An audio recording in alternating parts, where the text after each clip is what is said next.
Right on.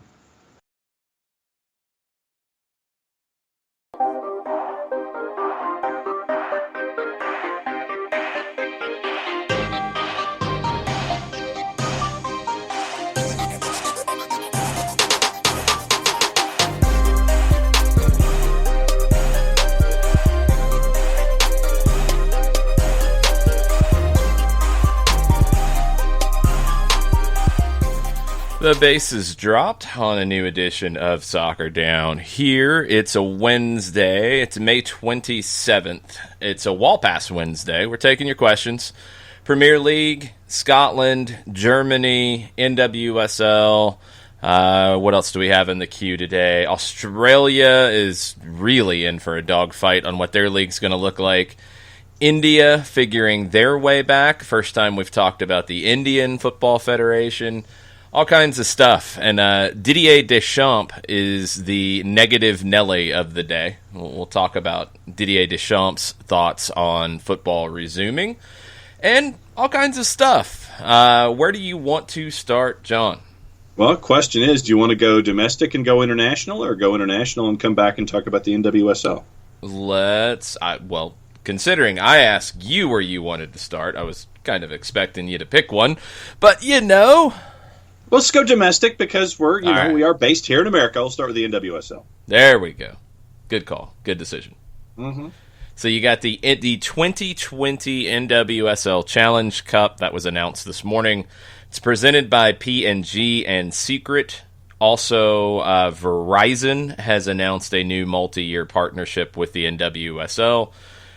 That's a big reason why you're able to do this, along with Deloy Hansen making facilities available in Utah. It's going to start June 27th at Zions Bank Stadium. That's where Real Monarchs play, USL Championship.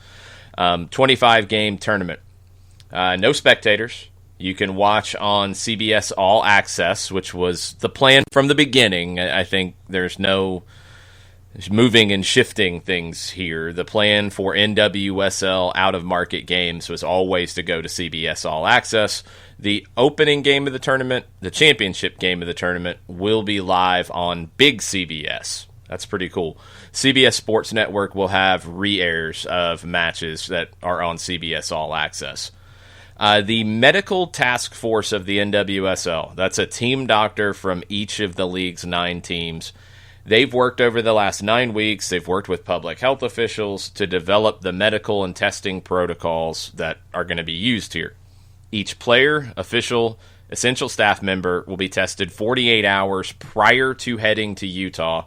Upon arrival, they will be tested again, and then subject to consistent testing, temperature readings, and symptom review throughout their stay in Utah.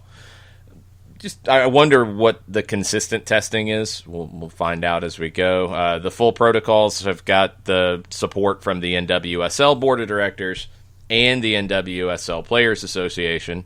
And then after that announcement, the U.S. Women's National Team made an announcement, and this is what it said. This was on Twitter at the USWNT account. U.S. Soccer is supportive of the NWSL's decision to bring professional women's soccer back to the field.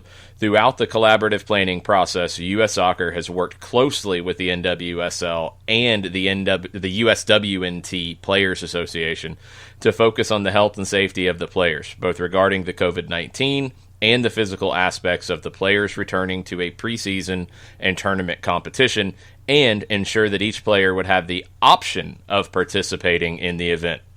Option might have needed to be bold and capitalized and underlined. Everyone at the league and individual clubs have put in a tremendous amount of hard work to make sure the environment in Utah will be as safe as possible for all involved, and we are looking forward to the return of the NWSL as women's soccer continues to grow and prosper. Look, you're able to get back on the field. You're able to actually pick up a new sponsor. You're able to get this tournament sponsored by 2 different companies. You're not going to lose money on the tournament, I would assume, since you've got facilities provided by one of your owners. It's the best bet to get back on the field right now. I don't know if the NWSL has anything else the rest of the year. I don't know if they're going to be able to fund that. But this is a pretty smart play right now, and I guess the next question is, will players opt out? Because it has been made optional, and that is a very clear thing in the U.S. soccer statement. Stephen Goff came in this morning in the last hour, and he was able to catch up with Washington Spirit head coach Richie Burke. Burke says all of his players, including the WNT's Roosevelt and Andy Sullivan, will participate. Quoting Burke, the league has been very, very meticulous in making sure the players' health and safety are the number one priority. Otherwise, we wouldn't be doing this. It's very stringent. But if that is what you have to follow to keep the players safe, I'm all for it. Players want to play. Their lifeblood is playing games. So whatever we have to do, we're willing to do that to keep them safe, end quote. Got to do what you got to do.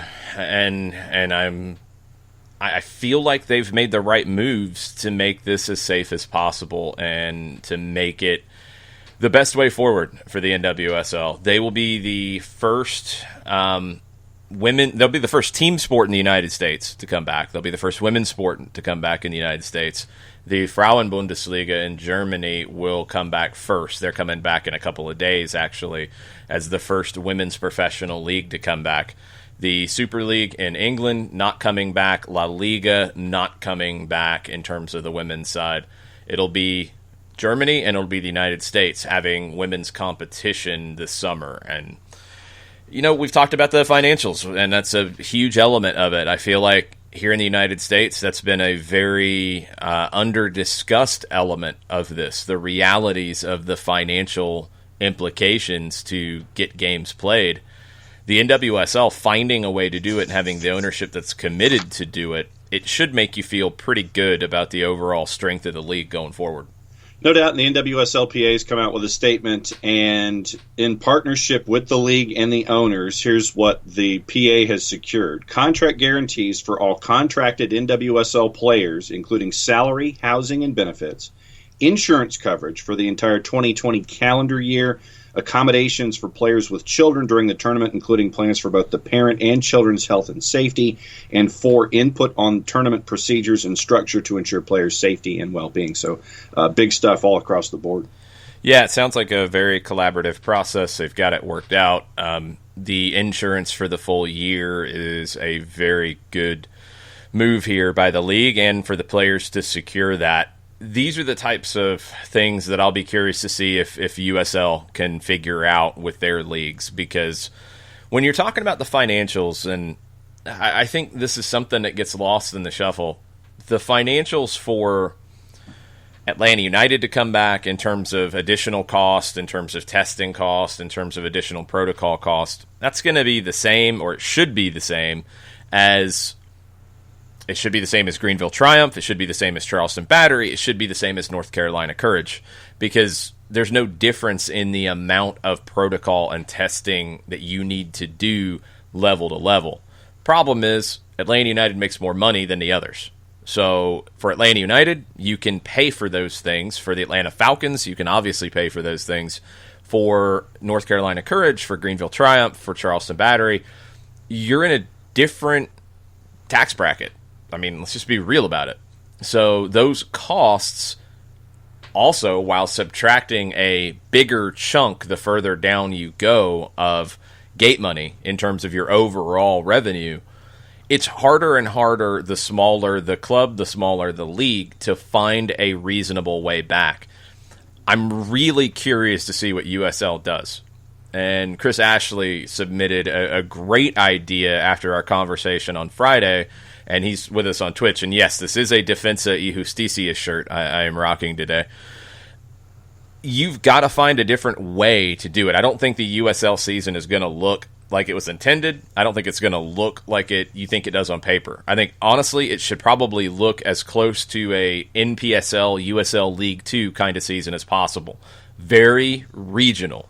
Instead of doing what the NWSL is doing with 9 teams, do 8, 9-team groups, or even smaller, in different parts of the country to cut down on travel.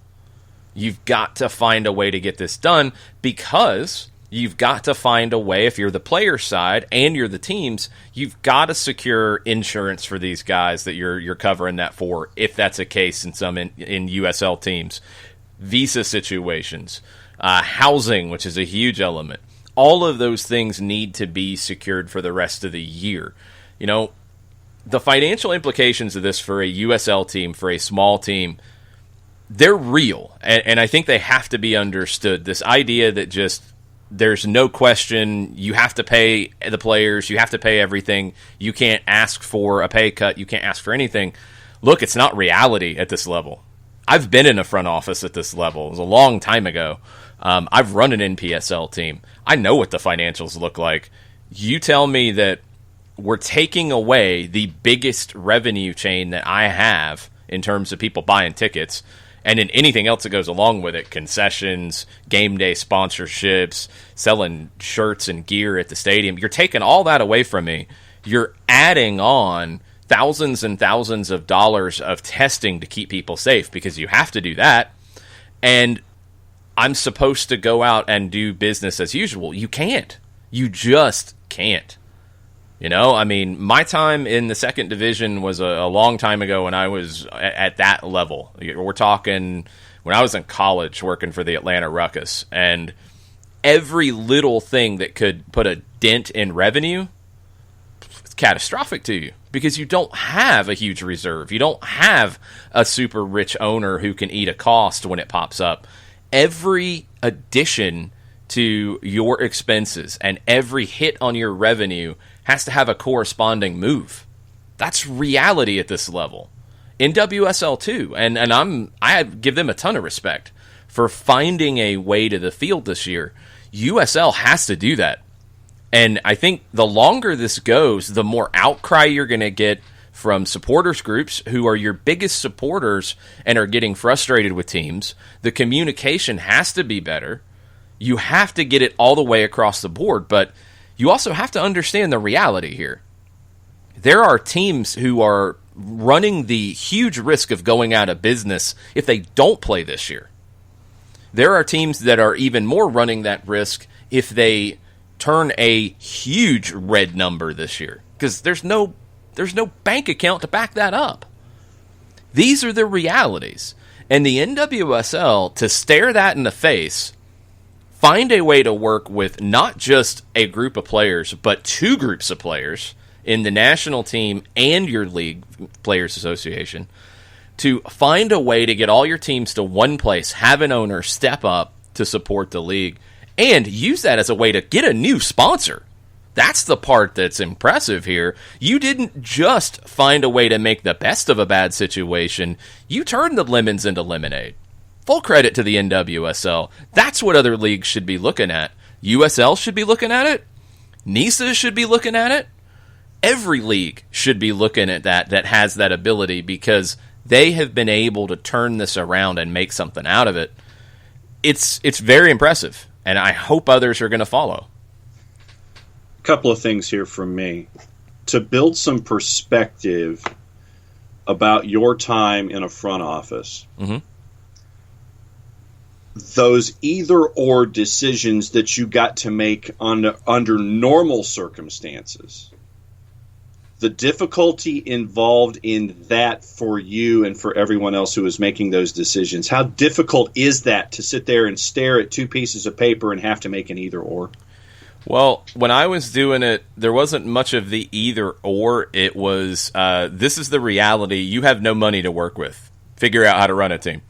So it's finding a solution. But then once we get into, game day planning, and again, there wasn't any money to work with. I mean, going from my time, and I'll give you a very quick rundown. I jumped into the Atlanta Ruckus situation early in the 1997 season. I was in college, and I had an opportunity to write press releases for the team while I was still in college, while I was attending classes at UGA, and coming back to Roswell for games. It's when they played at the old Roswell High School.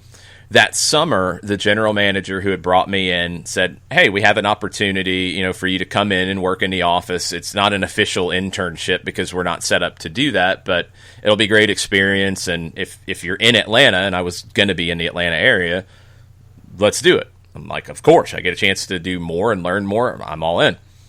Well, week after I started in the office on summer break, the GM got fired. So the owner came into the office and said, "Who are you?" And I said who I was, and the other two guys in the front office, because that's all it was, talked about the things that I was doing and I was helping them out with. And he's like, "Well, I'm going to pay you this amount, and you're going to be our director of media relations." Okay, I'm 20 years old. Cool. So I'm doing that for the rest of the school year, going into the end of the 97 season. And this was the year that the A-League and the USISL at the time merged. This was the first year you had the 20-plus team A-League. So into the season, missed out on the playoffs. One of the front office members was going to grad school at Georgia Tech, so he was out of the picture after the season. The other front office member ended up pretty quickly in the off-season taking a job with the league on the officials department, working with referees. So I was left. I was in Athens. I was running the team from my apartment in college in Athens. I was scouting college games for the upcoming draft whenever they'd show up on Sports South or whatever regional sports network I could find them. I was reading and doing as much research as I could. I had to find a way to get us a website because we didn't have one, and found a way to create a partnership with MindSpring at the time and get a free website in conjunction for advertising, et cetera, et cetera. So it was all about having to be creative. Well, when we started to go into the season, the owner, because first off, he didn't hire anybody else. I was running it, and then I didn't get my full money either, so that became a point of contention later on.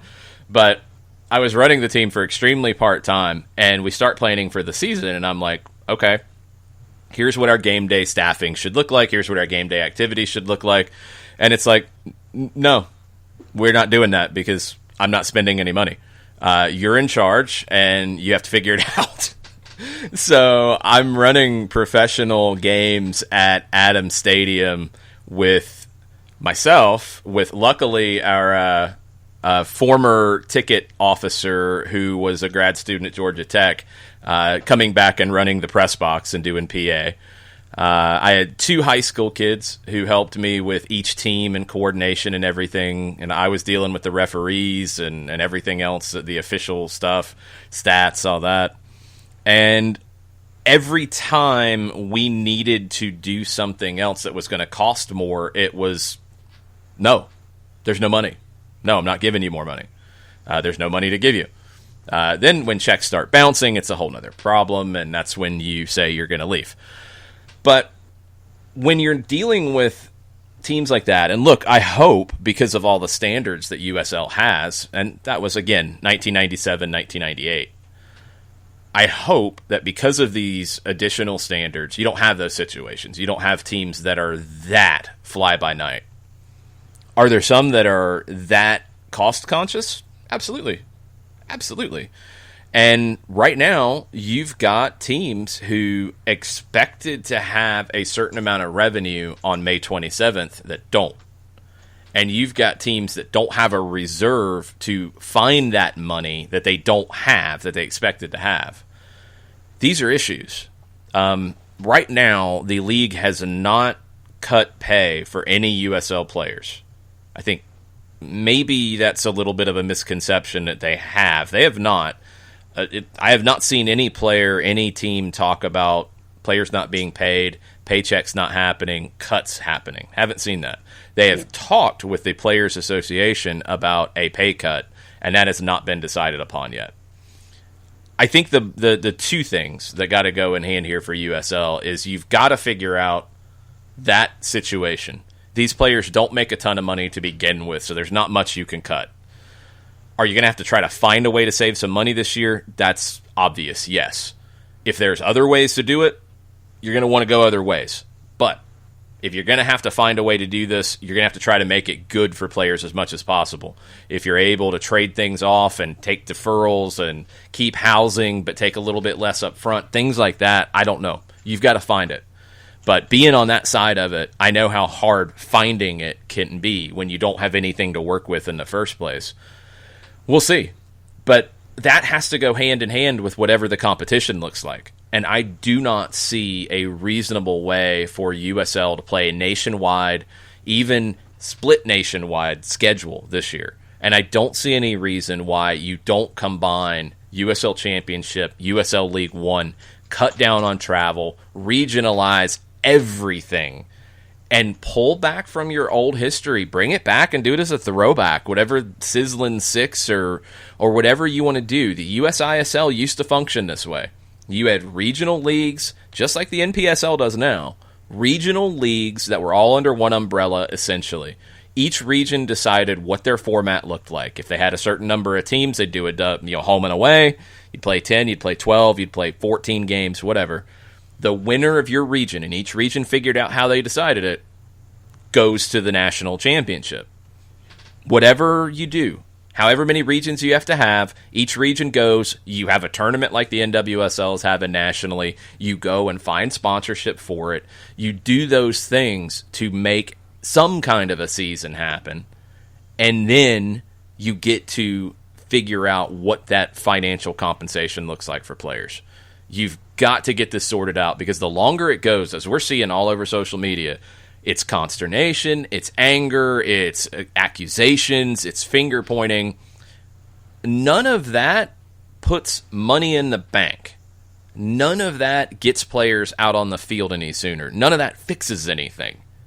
And that's the scary part. The longer it goes, the more it turns into a negative situation. They've got to find the positive like the NWSL did. That's the benchmark right now. Chris, if I remember correctly, had his format, and Chris, please repost it to your Twitter account, resubmit it. I believe he had it broken down into 16 pods or 16 conferences and tried to make it as geographically feasible as he could. There are 47 teams total in USL Championship and USL League One. So in theory, you could have 7 groups of 6 and 1 group of 5, and then have your Sizzling Six or your Elite 8 or whatever copyright infringement you want to have. Whatever you come up with. Catchy name, you have your 8 regions, they all come together for the Tournament Gigante, and then you come up with a champion. You have to show imagination here to get your product out on the field. We're seeing that with the NWSL. I would also recommend for the behind-the-scenes stuff when it comes to the medical aspects of it, go to Meg Linehan's Twitter account. She's got a lot of details when it comes to all of that. But this is the key right now. You want your league to get back out there, you have to show some imagination and figure out a way to get everything out there so you can have something going on so people can be drawn to you. And you've got to find something to be able to do to figure out how much you're going to pay the players. And how that's going to look. This is a big part of it. Those contracts are real, and I don't think the USL contracts had a force majeure clause. I think that was one thing the league wanted to insert, and I understand why the players would want to push back. But the alternative is you don't play like a lot of lower divisions in the world. It wouldn't be the first lower division to say, we're not coming back. We can't do it. It doesn't make financial sense. And if you don't play, then you get into that situation of canceling contracts or contracts being null and void or what that looks like. And I don't know the legalities of it. Avoid all that. Find a way to at least do a tournament, at least do regional play, then get your negotiation nailed down with your players. Use it. If the NWSL, which has struggled to get sponsorship attention, if they are able to turn this into an opportunity to create a multi-year partnership with Verizon, you can do it too. USL can do it. MLS can do it. Every league can find that solution to this, and I hope they do. NWSL has set the pace so far. And I will maintain that if you are that guy... That was a Red Bull, by the way. It's not a beer at 9:26 in the morning. Well, it depends on how we're talking, but yes, for those watching on Twitch, it's still early in the show, John. That's what I'm saying. Which flavor did you go with this morning? Watermelon. That's the winner right now. Okay, but I will still maintain, and this is a conversation that we've had on a couple of different occasions, that if you are that guy, you are that business, you are that industry that is looking for growth opportunities, this is that chance that you can have to sit there and look at professional sports as a growth opportunity, investing now, getting in like we're seeing with these sponsors with the NWSL, and then be a part of the growth going forward. This is the time to do it, I think. Yeah, it's very important to find this, and we've talked about it from an injury perspective. We've talked about it for other leagues around the world. The Johan Cruyff quote that I keep coming back to in this is every disadvantage has an advantage. Mm-hmm. Every time there is something negative, you can find a positive in it if you look hard enough and you work hard enough. Atlanta United playing at Bobby Dodd to start instead of playing at Mercedes-Benz from day one, it's a huge negative. Go back and look at the comments from people when that was announced. People lost their minds. People were very angry. People were very upset. People were saying, the experience can't be good. I paid for a ticket over here. I wanted this kind of experience. This is not right, blah, blah. And then it came to a point that people didn't want to leave Bobby Dodd. So you can always find a way to flip it, but you've got to work at it.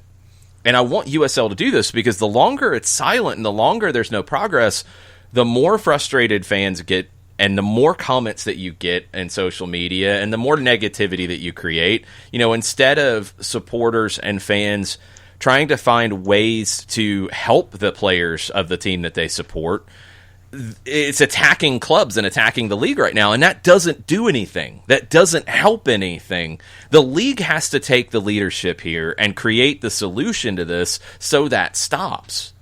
And I don't know. I mean, I worry about some of these players because, again, I've been in a front office. I wasn't in the front office with the Silverbacks, but I was close with a lot of the coaching staff during that time, ran the reserve team for the Silverbacks, so I saw what happened there, and those financials are a little more in sync with where we are today, probably lower on the Silverbacks end than a lot of teams, but, it's hard.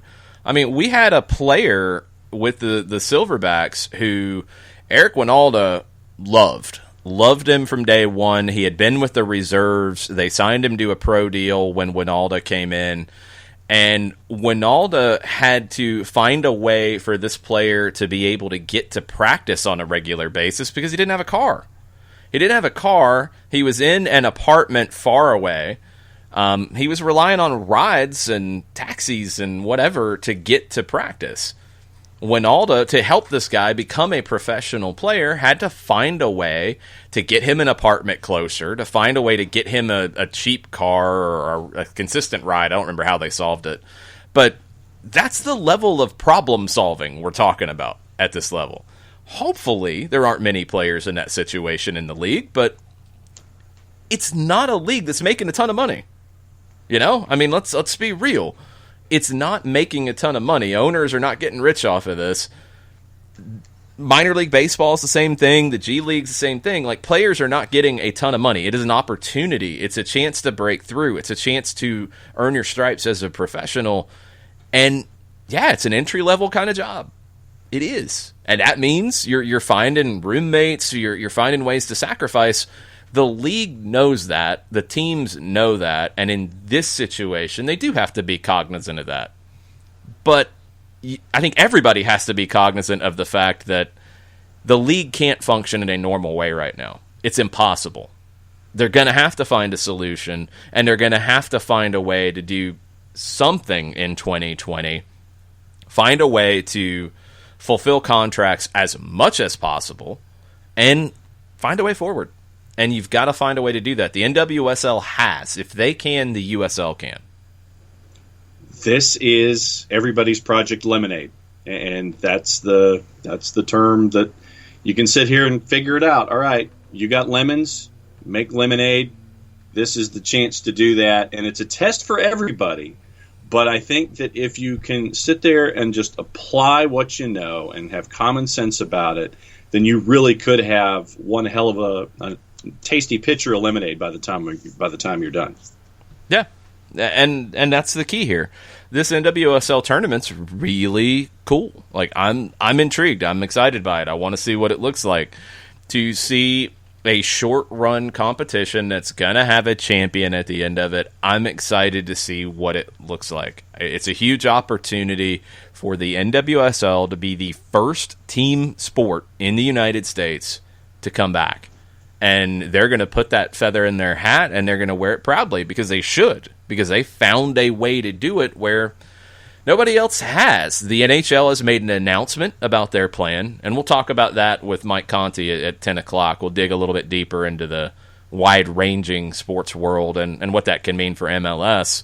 We don't have an announcement yet from MLS. We don't have an announcement yet from the NBA. We know that they're exploring the possibility of doing a competition of some sort in Orlando. Major League Baseball... Yeah, whatever. Oh, man. It's bad, but hey, the financials, even though the revenues were setting records year after year, if you really went below that surface, you could see that baseball wasn't in a good spot, and this is only going to make it worse. So we'll see what they do and how they find their way out of it, but it's not looking good.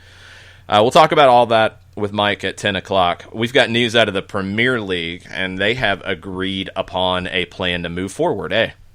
Yes, they most certainly have. And all 20 teams agreed to it, and it is the first step in a bunch of different conference calls this particular week about getting to contact training and trying to figure out how much closer you can get to being out there, but this is the next step in the process. Yeah, they're making progress. So David Ornstein at The Athletic was one of the many people who brought it up. So return to training protocols for Phase 2 approved unanimously, and this is limited contact, carefully controlled environments. Some sides expect to play 11v11 scenarios by the end of the week. I don't know what that's exactly going to look like. Key meeting tomorrow to discuss what day they're going to come back, what the fixture list is going to look like, what the scenarios are if they have to stop once they come back and if they can't finish, what the broadcast rebate looks like, and a lot of other nuts and bolts to this. But the protocol part to get to Phase 2, which is not the final phase, but it's Phase 2, it's a step, that's been approved. Teams can move forward a little bit. Yes, so now that we've got this, I'm still looking at the championship, and I'm still trying to figure out what the next steps are there and when those might be taken. I know that they're still at each other's throats at certain points, and the same about figuring out promotion and relegation. So, all right, you've got this one at least moving in some direction forward. Let's see what the rest of it is. The rest of it, who knows? And we'll keep covering that as news comes up. Gary Neville talked about the Premier League and coming back. He had some interesting quotes. He went against some of the managers who have been pushing for more training time. He said June 19th should be when they restart. He said June 12th feels a touch early. He said, I don't see players' fitness being a concern. I don't see them needing 4 or 5 weeks. Even when they've had 6 weeks off for preseason, within 10 days of going back in, they'd be playing games again in preseason. It's true.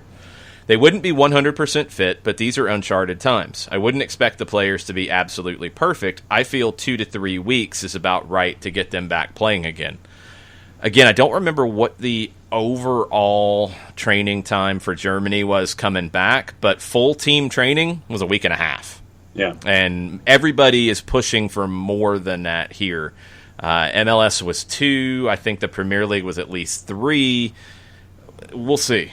Couple things from Neville that make you think a little bit here. We're constantly told throughout the season that players are overworked, play too many matches.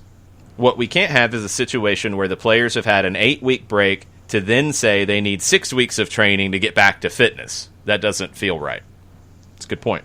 He said if Harry Kane was borderline fit for the European Championships and was going to be back 2 weeks before the tournament, he'd be saying he was fit and ready to go. I don't see the difference for this situation. It's another good point. And also, when you think about this, you have... I've seen a lot of pushback that, they're going to be playing, 3 times in 8 days or 2 or 3 games a week, if you include both weekends. in the summer, and that's really hard. Well, the World Cup, the European Championships, just saying, the Gold Cup, et cetera, it does happen. As Neville said, he said if this was a major cup final or league game and a player had been out for 8 weeks with an injury and he only had 10 days of training, he'd be fighting to get into that squad. I don't buy into the need for an extended period of time. 19th or 26th, I think Neville makes some really good points here. The 19th, you can get in a little bit quicker than some are pushing for. I don't think there's any way it should be later than the 26th. Now that you're in phase 2 and you've made some progress, anything more than that is going to make it even more complicated to finish and what all that looks like. If you can do it by the 19th, go for it. The 26th has to be the latest start date to make everything work well. According to the Mirror, we were discussing yesterday about how you could lay the schedule out to make sure that every game got on and it was in its individual time slot. According to the Mirror, it looks like you could have 5 matches back-to-back every Saturday and Sunday, and this is local times, noon, 2, 4, 6, and 8. And so the Prem would have getting most of those 92 games over the course of weekends, which means the season runs into August, but there's also a push from broadcasters to show games midweek in a Champions League-style doubleheader format, which would have them kick off at 6 and 8 local time. Yeah, I think you'll do both. Turner Kirby asks about the FA Cup, and they have talked about squeezing that in. They have not made any moves towards not finishing the FA Cup, but I think they can't really figure out the logistics of it until they get the league part figured out. That's been pretty consistent in that you've got to get the domestic league sorted out first and then work the cup games around it. That's why you need as much time as possible, because you'd like to avoid having to do that midweek thing all the time. You need a couple of midweeks for cup games and figuring out how to finish the FA Cup. So I think it's going to get done. I just don't know exactly what it looks like yet until we know what the fixture list looks like. And hopefully we'll know that tomorrow. Yeah, and just, once again, it's looking at the largest picture first, get that largest picture figured out, and then you can kind of work downhill. And so that's where, to me, Premier League schedule first, FA Cup schedule, and anything else, that's part of the pyramid, the inverted pyramid. Biggest things first, and then work your way down to the smallest. Well, yeah, you're playing more games, so it's kind of, that's what you have to do. Yep. All right. You got some problems in this takeover for Newcastle, and it's the problems that I figured it would be. Yep. Look, I 100% understand and agree with the questions about the human rights issues of this, but as I've said from day one, you're on a slippery slope there when you look at the ownership list in this league. That was always going to be a difficult argument. What would trip them up would be if they prove that the group that are buying Newcastle United was involved in pirating games on broadcast. And I know people are jumping to the conclusions like, well, that's more important. It's the way you can actually justify this right now. And that's the problem. Again, because look around your ownership list. You can't pick where the morals are going to be on that side, but you can absolutely look at this. And Sean Ingle at The Guardian broke it yesterday. The World Trade Organization, the WTO, is going to rule that Saudi Arabia is behind a pirate satellite TV and streaming service that allows illegal access to sporting events. The Guardian revealed that yesterday. It's a 130-page final report. It's not going to be published for a couple of weeks. But that ruling firmly establishes that the Saudi government is behind Be Out Q. Be Out Q is this pirating network, satellite, what have you. It can also be revealed that the Premier League, which received that report this month already, made submissions against Saudi Arabia as part of that legal process. FIFA, UEFA, the Premier League, La Liga have tried to take legal action against Be Out Q in Saudi Arabia for illegally streaming matches. 9 local legal firms declined to take on the copyright case in Saudi Arabia. Subsequently, a case against Saudi Arabia was taken to the WTO, the World Trade Organization.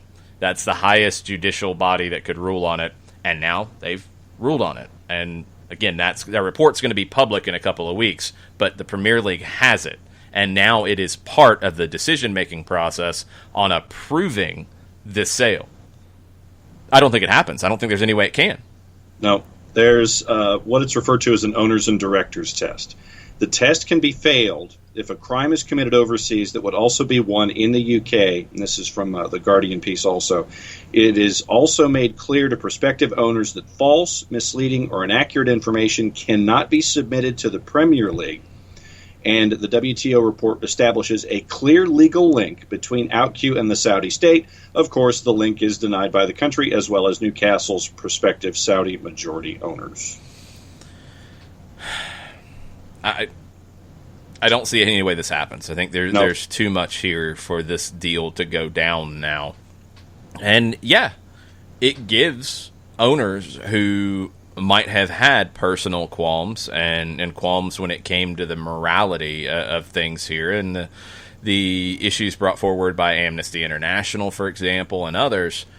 This gives them legal cover for saying no without creating a morality fight with other owners. Your partners in this league who, this is complicated stuff. But this was always going to be what would trip them up more than anything else.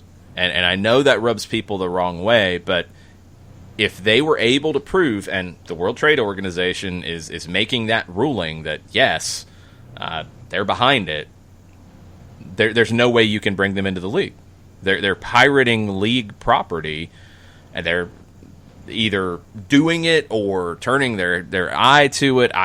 There's all kinds of different things about it. I mean, Be Out Q was broadcast from the Arabsat satellite, majority owned by the Saudi state, headquarters in Saudi Arabia. Saudi Arabia had previously said that Be Out Q originated in Cuba and Colombia, where both countries' governments issued firm denials. I mean, man, throwing other people under the bus. Mm-hmm. And it's not the truth. That's not true. So they lied, and they were doing this. You don't really want to bring a group like that into your private club. And that's what the Premier League is. And this is going to be the reason why it gets turned down. I think the other questions, which are, again, incredibly valid, factor into it, but nobody wanted to make a decision solely on that. Because then you're creating another level of controversy, and you're picking and choosing where things fall in that department in the Premier League. There's already some questions about some of the owners in the Premier League. This is the way to deny this takeover. And then now what happens with Newcastle? Yeah. Going back to last week and to your point, the fiancé of murdered journalist Jamal Khashoggi has also said publicly that the takeover should be blocked, and Amnesty International has also asked the league to consider blocking the takeover along the lines of what you were just talking about. Yeah, we've talked about that part. I mean, that happened early on, so these are all elements of it that were going to be much harder decisions and debates. This is an easy debate, to be honest. Yep. I mean, when somebody is pirating your collective property, you're not bringing them in to share in that property. It's kind of simple when you get down to it. So we will see. It hasn't been ruled down yet, but I don't think this is going to happen because of this specific report. We will see how it shakes out. Other things in England that I wanted to touch on. Manchester United, we talked about their financials and their debt and what things looked like. Reuters is reporting that they have drawn $140 million of their $150 million syndicated revolving credit facility. That's pounds. It's about $184.34 million. That's the total. So they're pulling all but 10 million pounds of it. That's going to be used to potentially fund player acquisitions after their operating cash flow has been pretty much demolished right now because you don't have gate revenue. And you're going to have rebate money going back on TV. So that credit facility that we talked about really didn't know if they were going to pull from it. They're pulling pretty much all of it now. And that ties into something else, as Gwen's very excited about this for some reason. Matt Law at the Telegraph, looking forward at the transfer window. Manchester United and Chelsea are expected to have money to spend. Manchester United, if they pull this money forward, then yeah, they'll have money to spend. Chelsea expected to have money to spend. Manchester City could sell John Stones, Leroy Sané to help fund moves. Those feel like likely sales according to Matt Law. That will help them bring in other moves. Tottenham and Arsenal, according to Matt Law at the Telegraph, won't be able to buy people unless they sell players. They're going to be looking at free transfers, and the one that it sounds like both are looking at is Willian from Chelsea. He's going to be available on a free.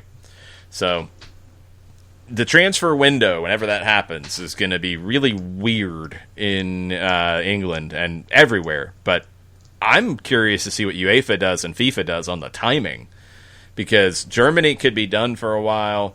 Do they go ahead and open their window? Do they make their domestic decisions? Do they wait until other leagues finish to fully open the window? I don't know what it looks like. I had seen that they were looking at an August into September idea for a possible window, because then the Premier League would be done in whatever form it's done. La Liga would be done. The Bundesliga would be done in whatever, and their season would be completed, and the other leagues possibly would work in there. I saw August into September. August makes no sense because you're going to be finishing the Champions League and Europa League in August. You're not going to have players who are playing in Champions League dealing with high-priced transfers to leave when the next season starts. I think it's September at the earliest. The UEFA's Champions League's going to be played in August. That's happening. So yes. At least that's the plan. You're not playing it before that. So you can't really open a continent-wide transfer market until you finish the current season. And it's not finished until Champions League finishes.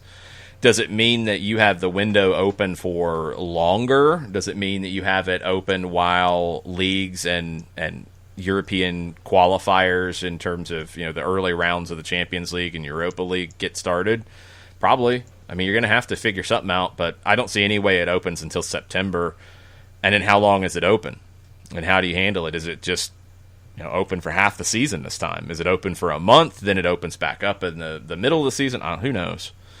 Who knows how they handle it? They're still trying to finish this season, figure out how to finish this season. Then nobody's really talking about what the start of next season looks like.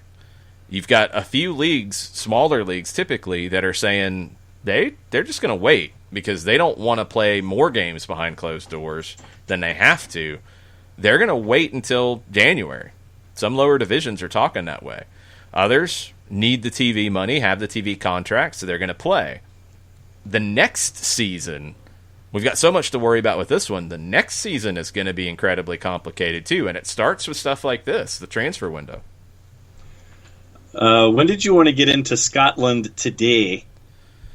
We'll talk about it now, and we got about 10 minutes before Mike joins us at the top of the hour. So Ann Budge of Hearts is bringing a proposal together on reconstruction of the league, and we've talked about this for quite a while, and this has been something that Dundee FC was all about with holding their vote up, was we're going to really push reconstruction.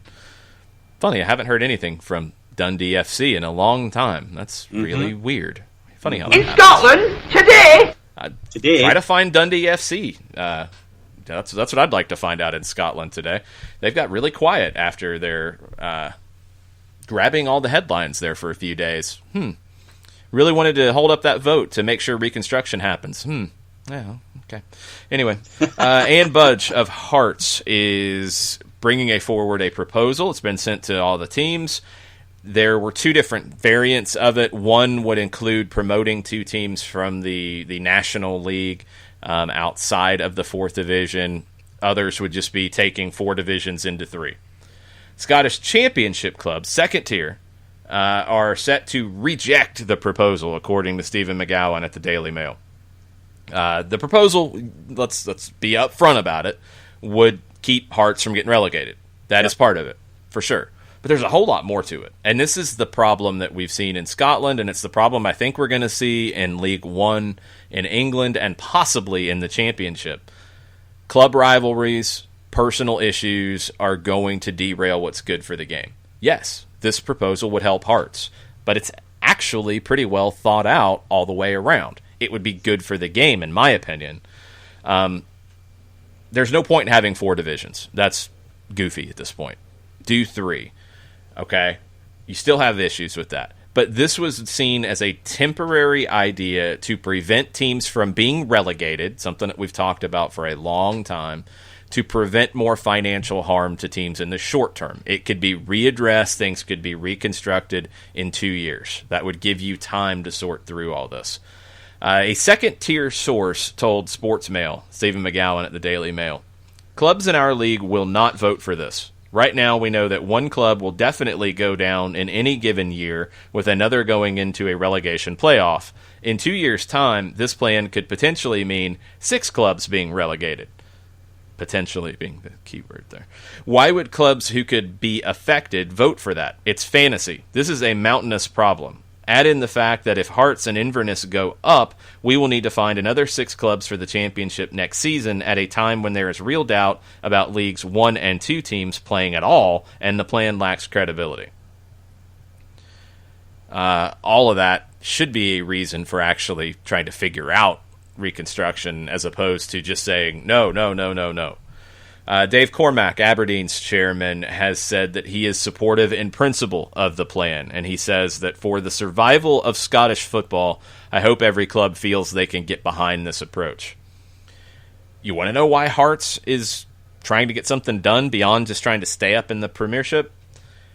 There's a possibility that the Championship doesn't start play in the fall. It's a very strong possibility of that. Again, why would you? You have no sizable TV money to speak of. Your primary revenue is from the gate. You're not going to have that probably in the fall. You're probably not going to have that until early next year. Why don't you wait? Why don't you wait? What is going on, John? You have Gwen about the Premier League, and apparently the lawn guys have their blowers out back this morning. Man, so. It's like they were like trying to bang into your window or something. Pretty close.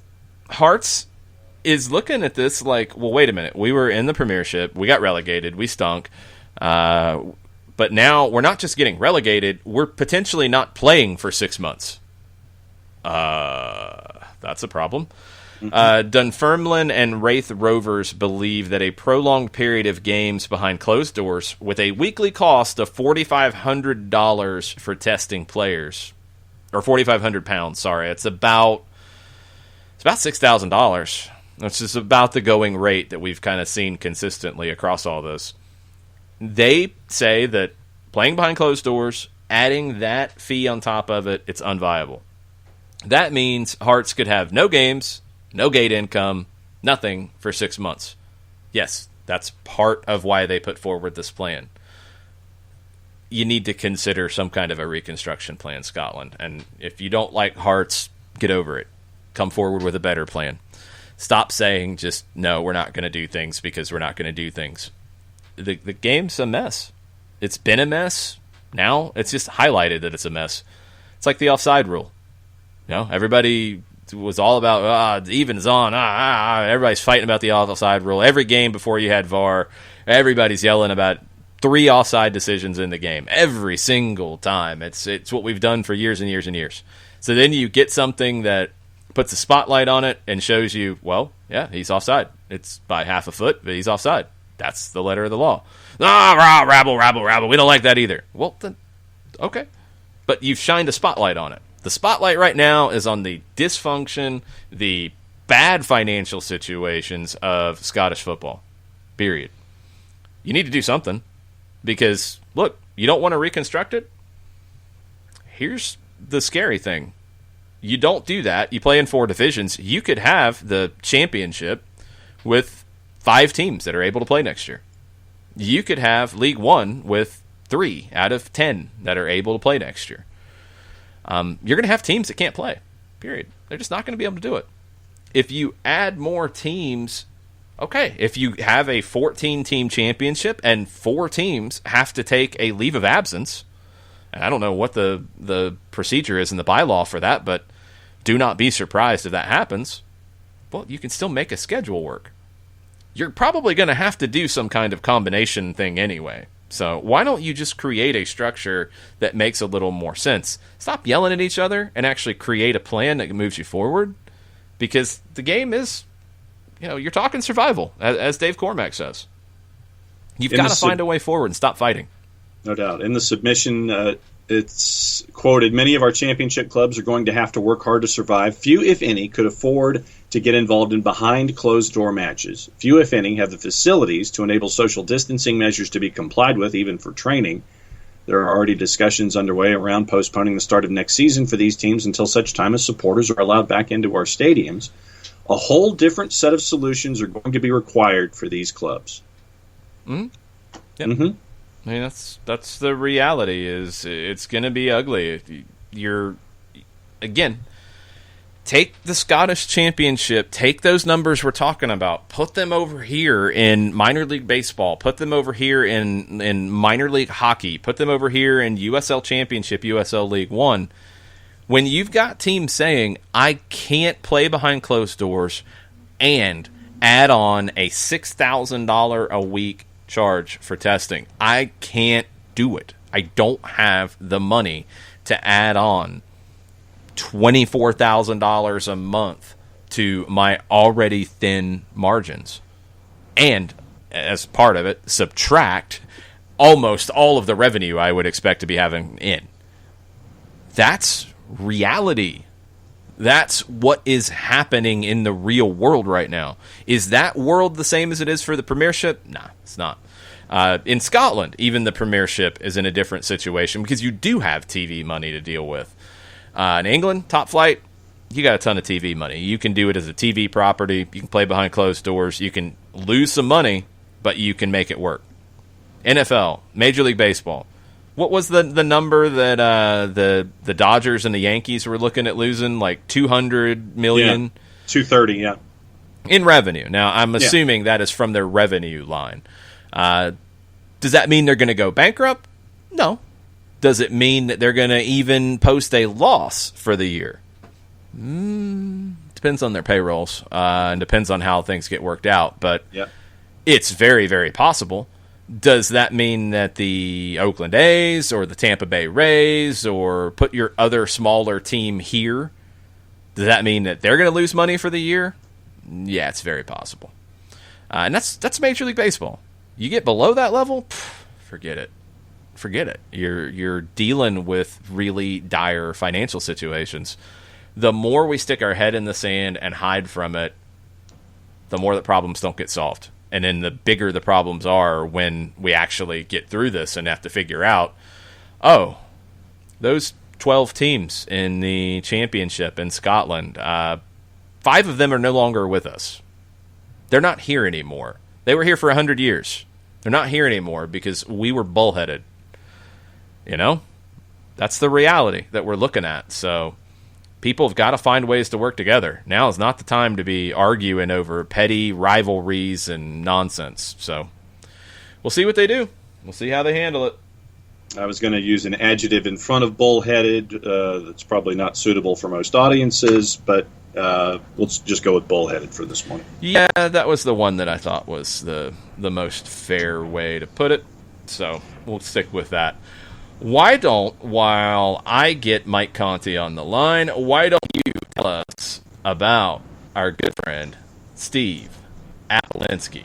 I could do that. AA-legal.com. Apolinsky & Associates, LLC, trial attorneys. Some of the best in the business, as they say. A couple of different ways to get in touch with the firm that has been registered as Legal Elite by Georgia Trend Magazine for being one of the top 1 trial attorney firms in the state of Georgia. AA-legal.com. You can go there. What you can also do is, when you go to AA-legal.com, down in the low right-hand corner, the instant that it pops up, there's a chat window. If you want to chat with somebody, you can go ahead and do that at AA-legal.com. Also on the board, what you can do is give them a call, 404-377-9191, or shoot them an email at Steve, Steve, at aa-legal.com. Catch up with Steve Appolinsky, wrongful death, serious injury attorneys, over 30 years of experience, over $40 million in judgments for their clients in Georgia and Alabama. aa-legal.com. Nicely done. Mike, what kind of score are you giving him this week? That's a solid, 8.5. Thank you. Probably did better with that than he does grilling on propane. Oh, for sure. Oh, and by the way, last go-round, we finally, after 7 years of having the grill, finally ran out of propane, and I have to go get a new drum. 7 years on one tank of propane? Mm-hmm. What, you don't grill very often. Every 13 months? Pretty close. Man. I mean, back when I was grilling with the, clean, even-burning heat of propane, I was probably switching tanks every 2 or 3 months. So, Connie, we are proud of you and your use of propane. Yeah, well, you don't want to use those bastard gases like butane and kerosene and things like that. So, now, hey, listen, John, we got to get you a good charcoal grill that can maintain a stable temperature and impart that wonderful smoky flavor on your meats, because I think once you go to charcoal, you'll be kind of converted for life, and you'll grill a lot more frequently, and you'll probably be less accident prone. Yes. No, you will. You will. You have to talk to the boss about swapping out the propane grill for the charcoal. I don't think she wants you to burn your eyebrows off. Yeah, which you can't really do with one of those tabletop hibachis. Yeah. There's only so much that can go wrong with a grill of that size. You want to bet? Oh no, you'll find a way. No, I'm not disputing your ability to blow something up, but it's at least harder to do with charcoal. It is. It's a fact. That's you will find a way to do something silly with it. We know this, but it's still a lot harder to do, and probably the damage will be a little bit less.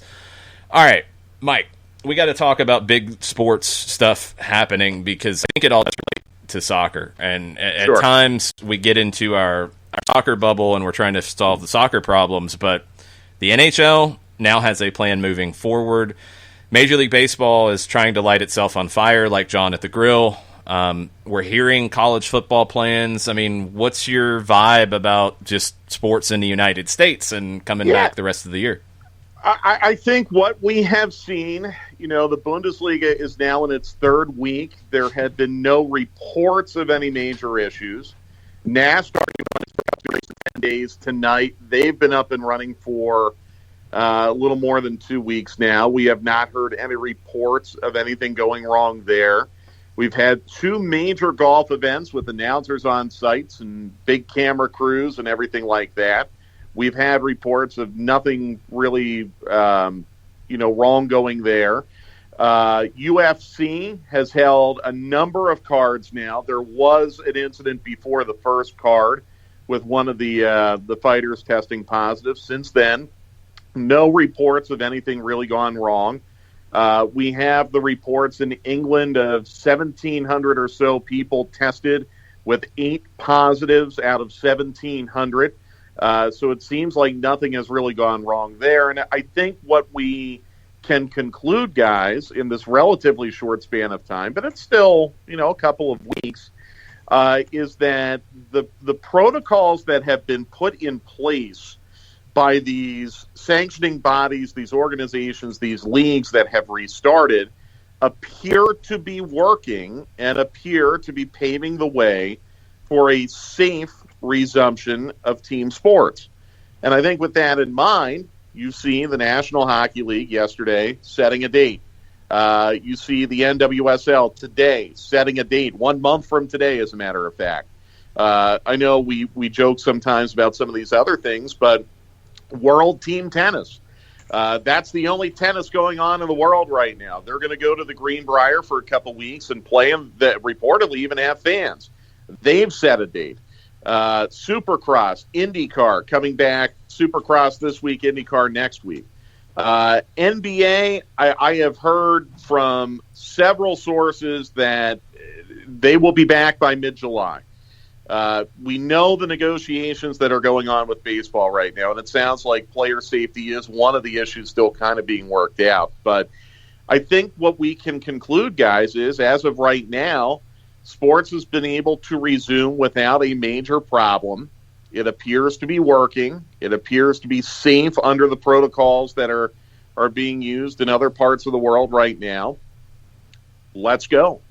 And there are still a lot of things that need to be worked out in terms of compensation and logistics. But, so far we haven't had that big setback that I think a lot of people have been fearing, a setback big enough that would require sports to pull the plug. And I think, consequently, we have seen a lot more public support, widespread public support for these leagues getting back going compared to maybe even a month ago when I think there was a lot more hesitation. So that's kind of where I think we are right now. It's like I tweeted yesterday, if baseball cannot clean up their mess, and I think they will, by the way. I mean, this is all part of negotiations. Yep. They have to. I mean, there's a lot of pressure. But, with the NBA still kind of standing in place, and with the NHL probably 2 months away from starting games, and baseball in kind of a mess right now, there's going to be a real opportunity for any league that can get restarted by, say, I don't know, the 4th of July.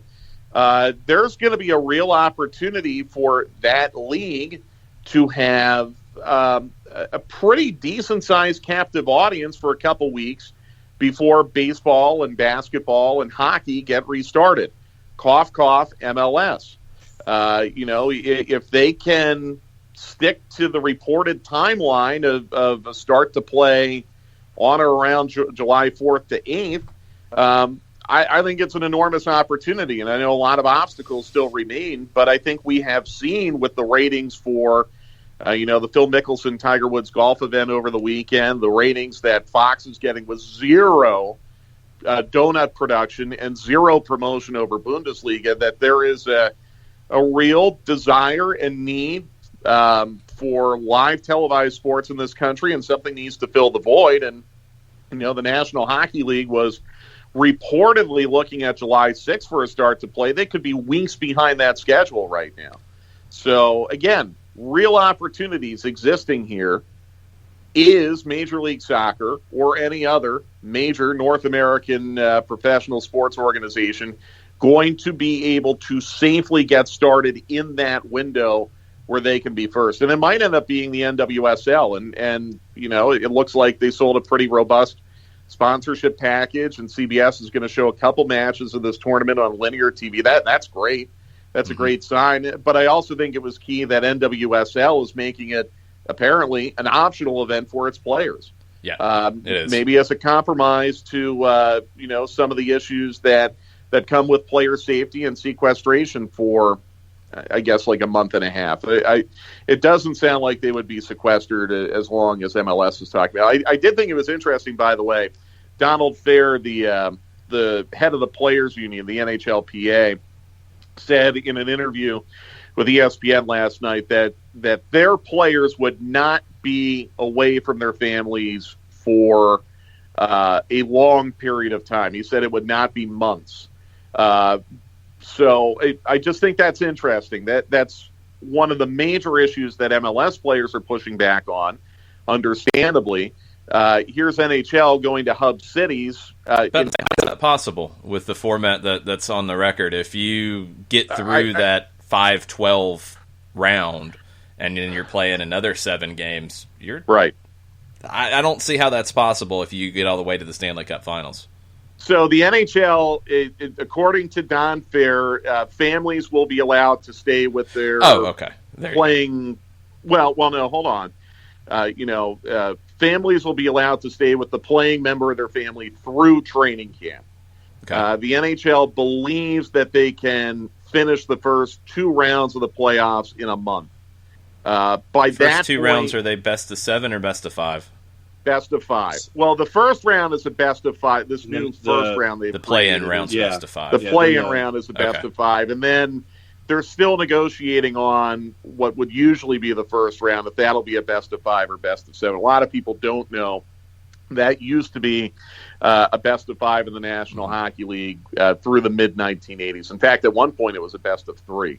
So there is historical precedent for that. And then you've got conference final and Stanley Cup final right now, best of 7.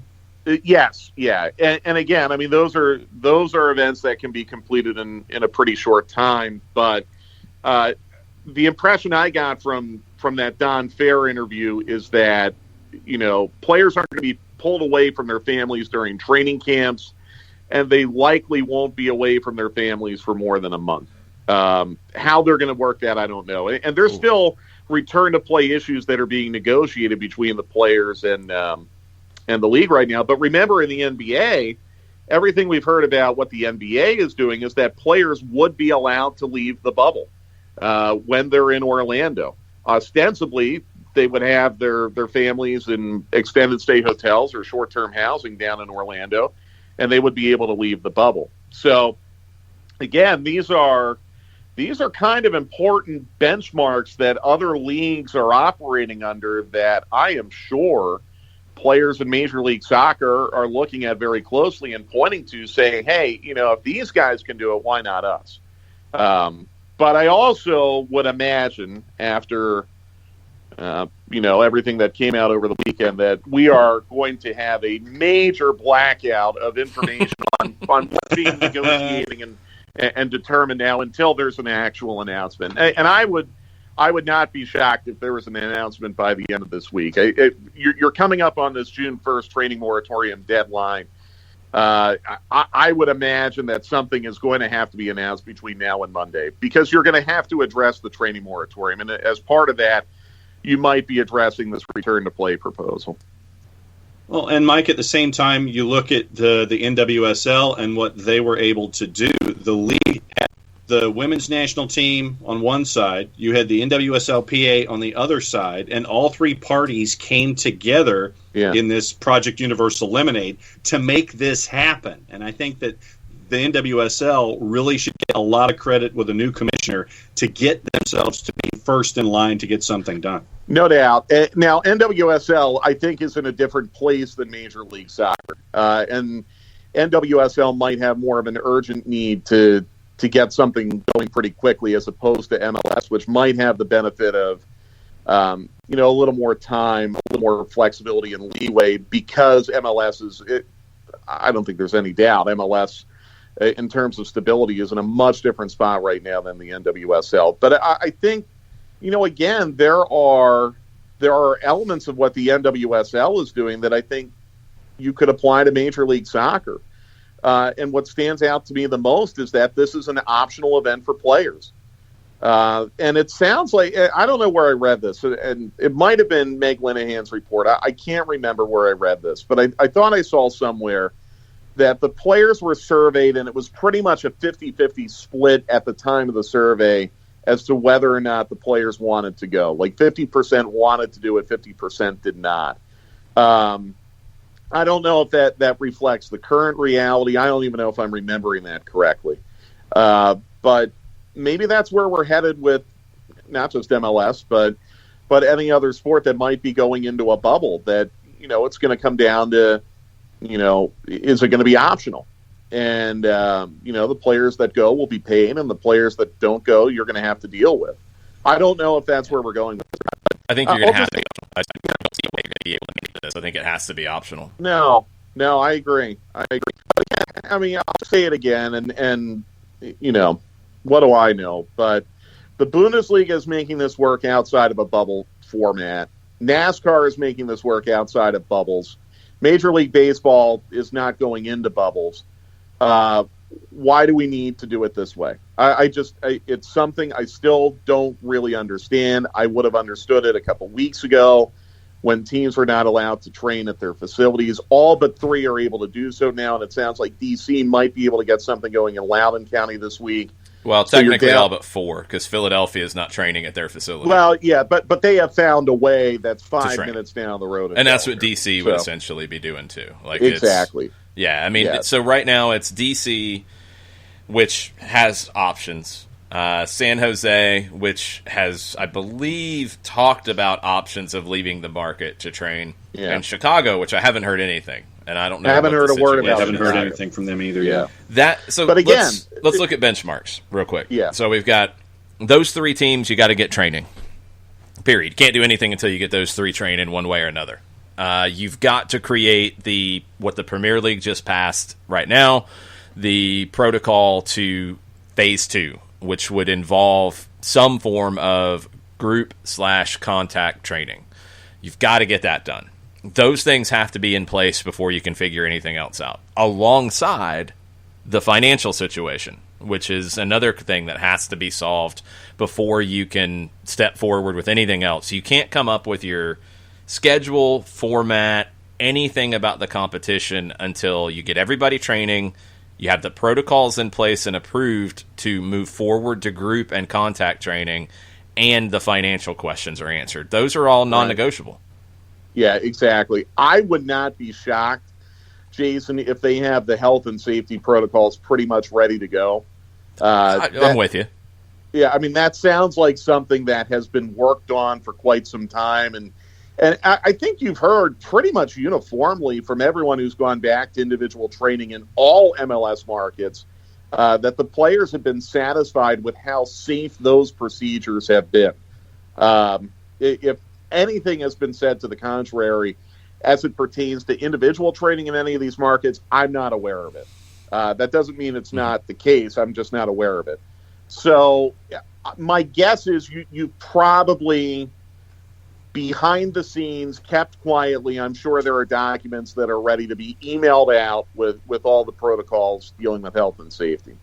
I think now you are, well, and I'm not positive about that because we've seen this report that the players sent the league a bunch of questions pertaining to Orlando, and not all of them were answered. I just don't know if they were health and safety questions or if they were something else. Right.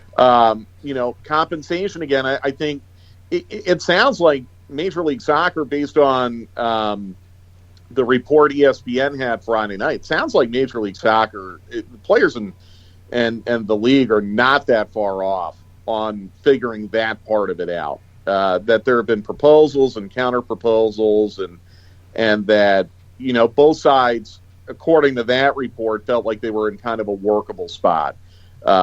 Complete opposite of what you're hearing with baseball. So I'm encouraged by that, but those things do take time to hammer out. And as the clock ticks, I feel like you're kind of missing your window a little bit to get this thing started. But these are important issues that need to be handled with care. And if it means you have to wait another week or two, you have to wait another week or two. But I think we're in different spots, Jason, on the health and safety protocols and the compensation. I would bet that they're probably in a pretty good spot health and safety-wise right now. No, I think they have it. It's just the approval process, because it's all part of the negotiation, and we know how this stuff works. The owners want the players to take less money because the owners are going to lose a ton of money this year. Flat out. There's no hiding that. You're taking gate money away. That's a loss of revenue. So they want to reduce costs. Well, the players have contracts. They don't want to reduce what they're going to be paid. That's understandable. Everything else becomes a negotiating point in that conversation. Turner Kirby has a question on Twitch, and I don't think I have the answer just yet, but let's see if we can figure this out. Turner asks, are players being tested right now during the individual training? If so, how often? It's definitely not a league initiative because the league's not announcing anything there. It doesn't really matter until they go to the group training, because they're doing everything right now to do the social distancing, wear the mask when they arrive, do the temperature check, all of that. The testing comes into play where you're starting to interact with one another and the contact training. Yeah, I think that's right. I think the memo that got leaked to The Athletic kind of alluded to that. And I don't remember. That's typical with other leagues too. I think there was maybe a little bit of an effort to throw some shade on that. The Premier League started their testing as they were preparing for contact training. I would assume that'd be the same here. Is once you have that date, which they don't have yet, once you say we're going to start contact training next Thursday, Okay, then 48 hours or 72 hours before that starts, that's when you start the testing protocols. Yeah. And again, players are being screened when they get to the training ground. Like they're getting a temperature screening. I think they're being asked a questionnaire about, do you have X, Y, and Z symptoms? And if they pass the screening, they are able to go in. But they're not interacting with anybody. That's the key here. Is they're not they're not with other teammates. The testing element doesn't. It's not. I don't want to say this in a way that people misconstrue it. It doesn't matter from a competitive standpoint yet because they're not with teammates in drills and contact activities. Right. Once you graduate to that, that's where the testing is key because that's where spread happens. So. Yeah, and it's my understanding that everyone would be tested either before they would go to Florida or when they would get to Florida. I don't remember which. On top of that, yes. I think my guess, and this is just my guess, I'm going to put my hand up and make that clear. Once the return to group training is nailed down by MLS, the announcement about testing will come with that because it has to. Yeah. That's where you'll get the first testing, the first test results around the league. Then going to Florida, if that happens, there's another testing component to that part. But my supposition, Jason, is that group training may not start until they get to Florida. Which is possible. Which is absolutely possible. If they're...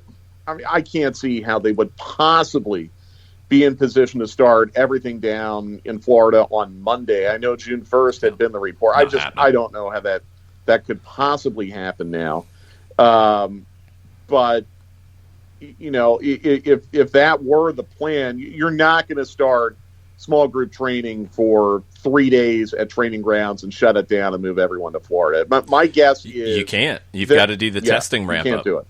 Right. So my guess is their plan is they won't even start. In fact, I think it's even been reported that they would do like 2 weeks of group and then 2 or 3 weeks of full team in Florida, and then they would go to games. But this goes back to that negotiation, and that's where I think it all comes back. If players, which has been pretty clear, they don't want to be in Orlando for 8 weeks, 10 weeks.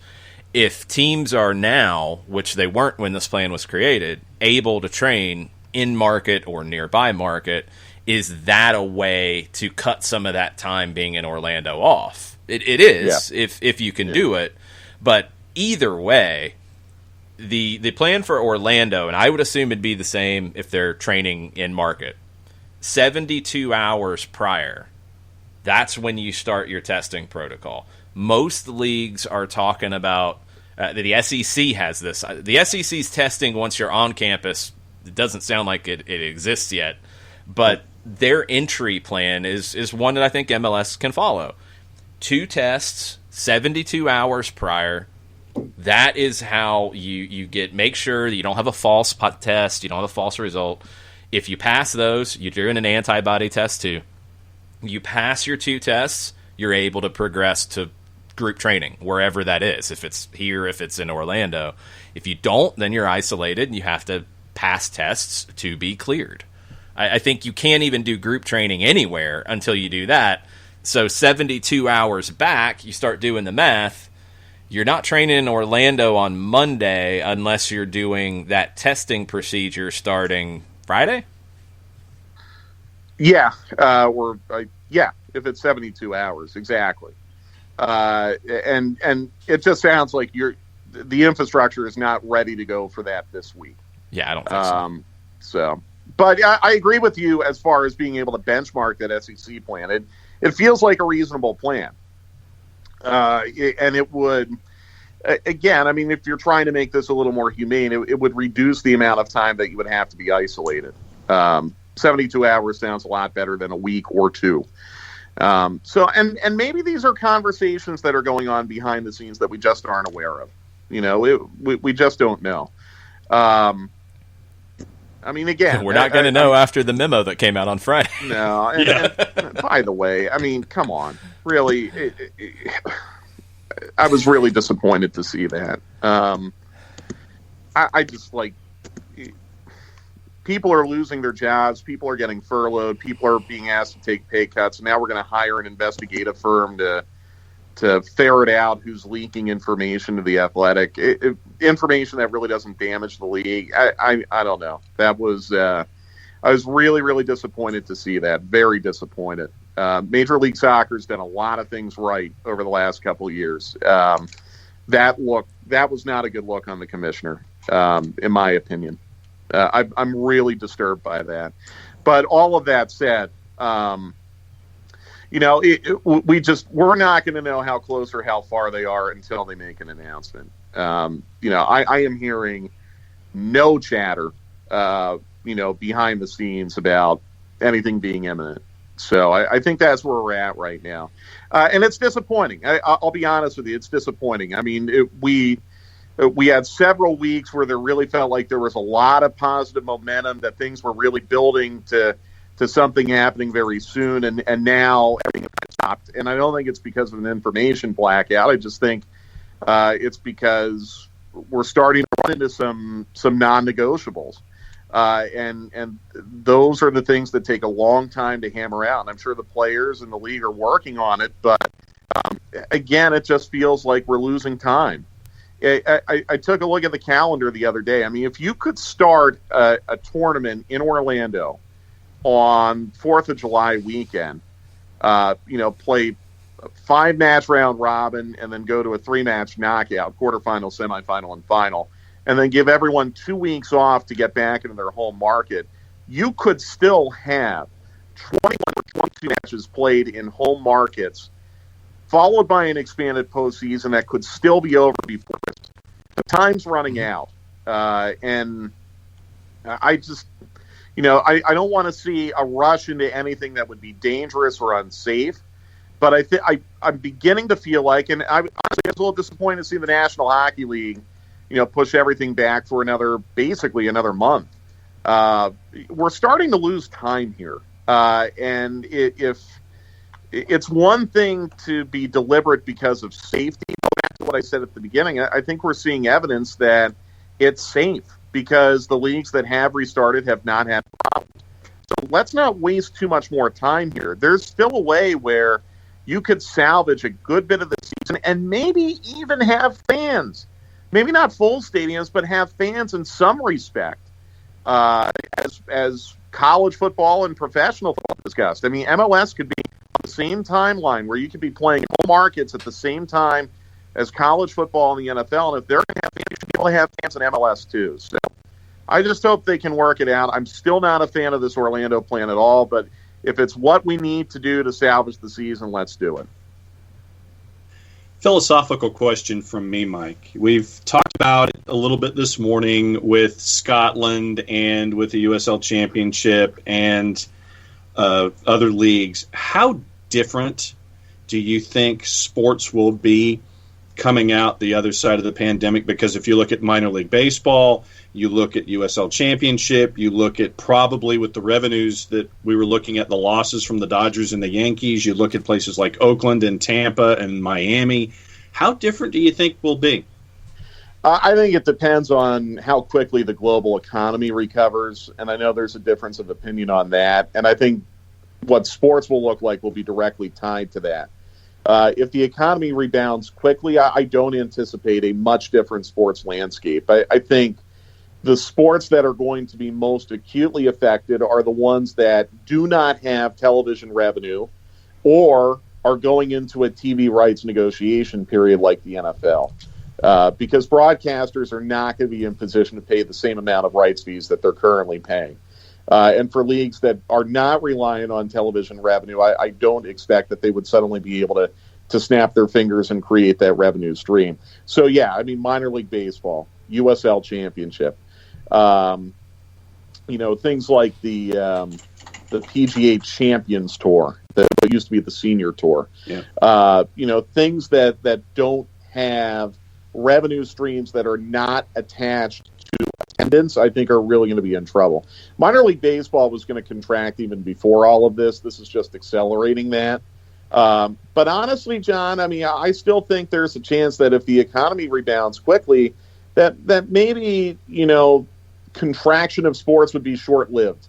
It would be short-term. At least that's what I'm hoping for.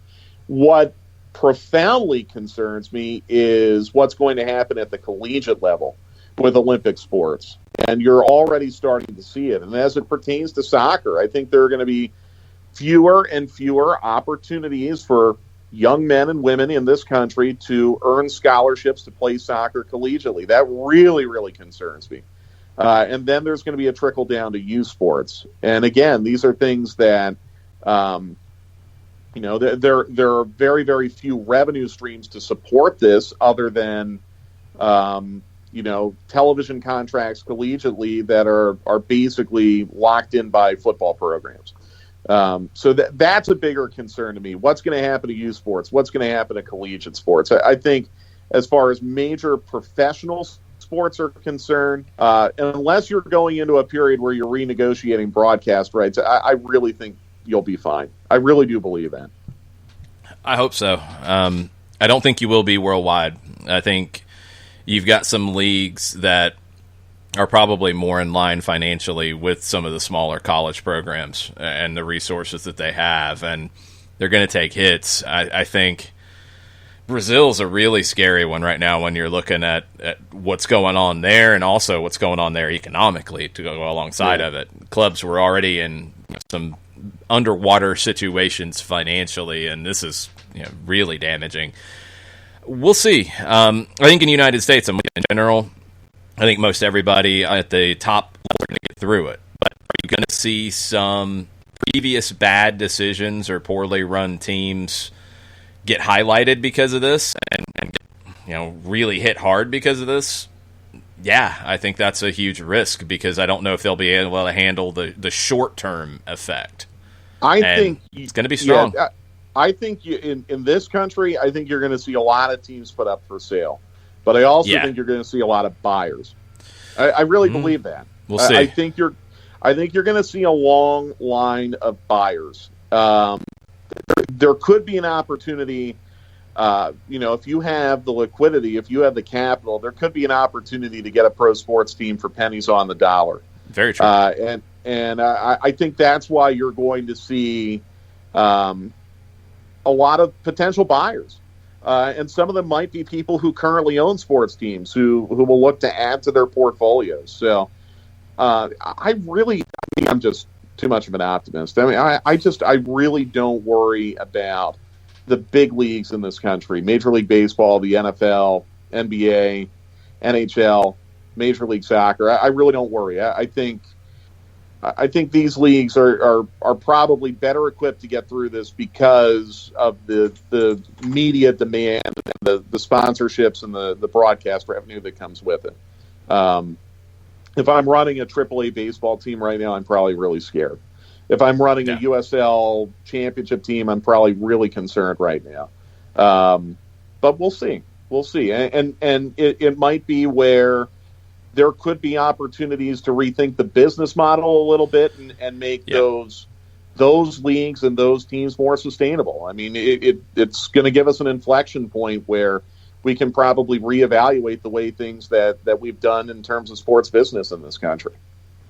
Yeah, that's what I'm hoping for more than anything. Go ahead, John. Yeah, no, I just think that, Mike, to your point, I think that this could be an opportunity for investment. I mean, Jason, what was the Cruyff quote that you brought up this morning? Well, every disadvantage has its advantage. Yeah. Mm-hmm. And I honestly think that if you are looking for quality investment, that this is probably going to be one of those windows where you could come up with a quality investment and do it right at this particular time. Yeah, I agree. But, I don't want to see the short selling of franchises either. And I don't think we're there. I don't think you're going to see teams getting shorted. It's going to be really, really interesting. And I think we still don't know because things are evolving so rapidly. But we'll see. We'll see. It's all we can do is kind of take it day by day. And I'm encouraged because it feels like everything so far has gone well. And you're seeing more and more dates being put on calendars now, which is encouraging. We just got to keep hoping that things continue to unfold in a safe way and that we can continue this positive momentum. Because, if we go through this summer incident-free with, potentially all of these major sports organizations back in business in some way, I think it sends a message to the people who would be willing to invest in sports in the form of buying teams that, this is still a sound business model going forward.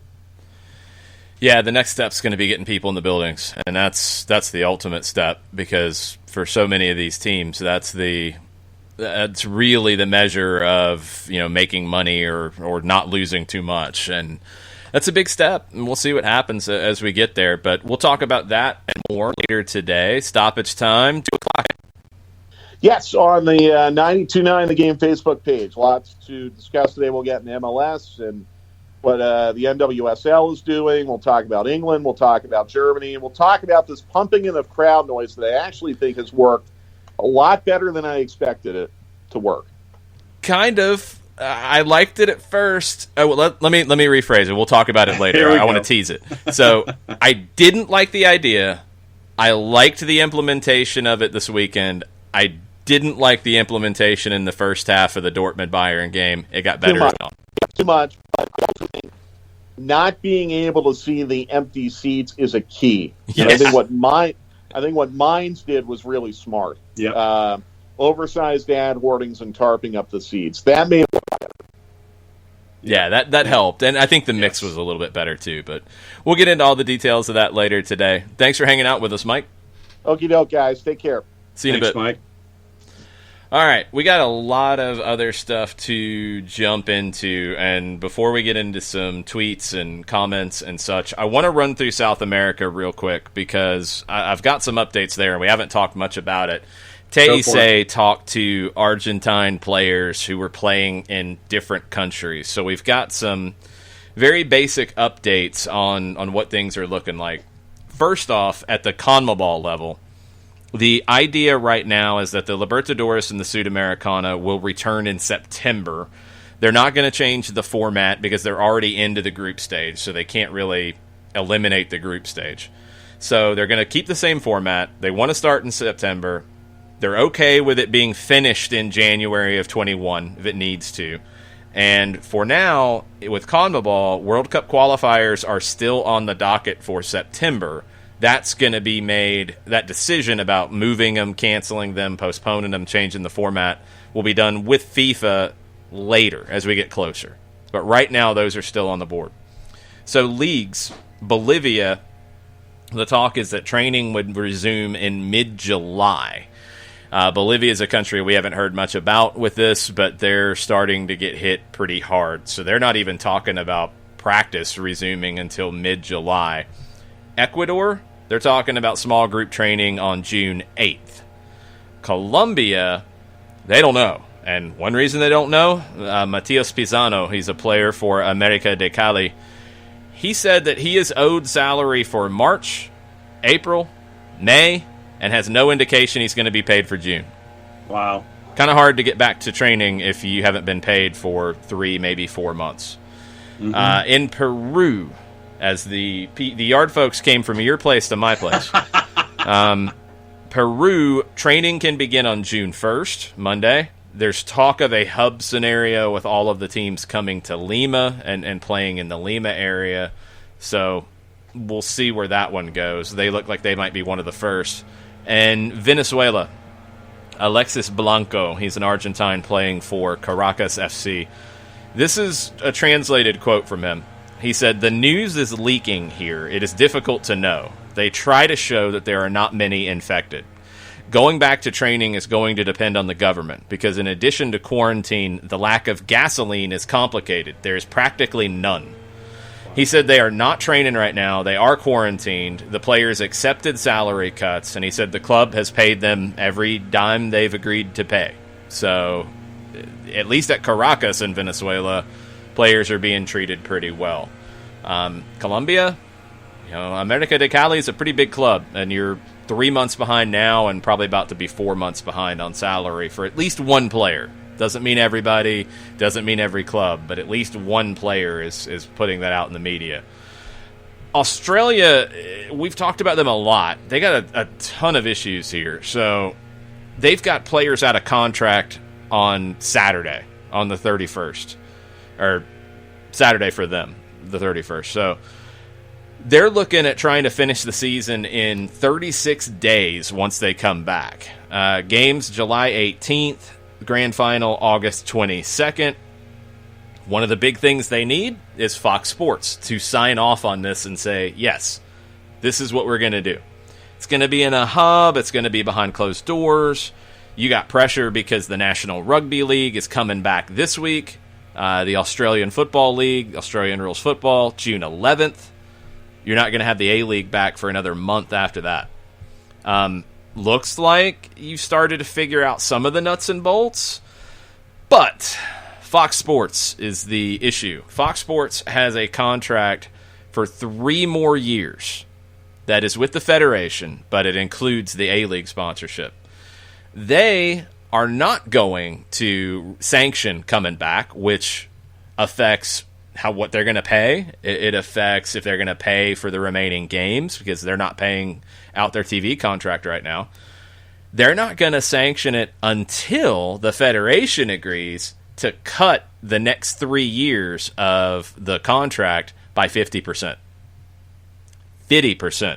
Half. Mm-hmm. They're saying, yeah, you want to come back? Okay, cool. We're going to keep you for 3 more years, but we're going to pay you half of what we were going to pay you. Annually, it's around $60 million US. You're cutting that down to 30 for 3 years. You're losing $90 million. The parent company of Fox Sports in Australia, Foxtel, $2 billion Australian in the red. They recently cut 250 jobs, more coming, and subscribers are way down right now. Fox Sports is using that as part of this negotiating. They're saying, well, we didn't have property to show, so people have left us, and now you're going to have to take the brunt of it. And they have the right to terminate the deal completely because of the force majeure clauses in the contract. So this is where the negotiation is in Australia. They need the money to come back from Fox Sports. Fox Sports is saying, well, we can just get out of the contract. Bye. See ya. Or we can keep you, but we're only going to pay you half of what we're contracted to do for the next 3 years. The A-League doesn't have a choice. They got to take it. Yep. They have to take it right now. So we'll see. They got contracts running out Saturday, and it's Wednesday.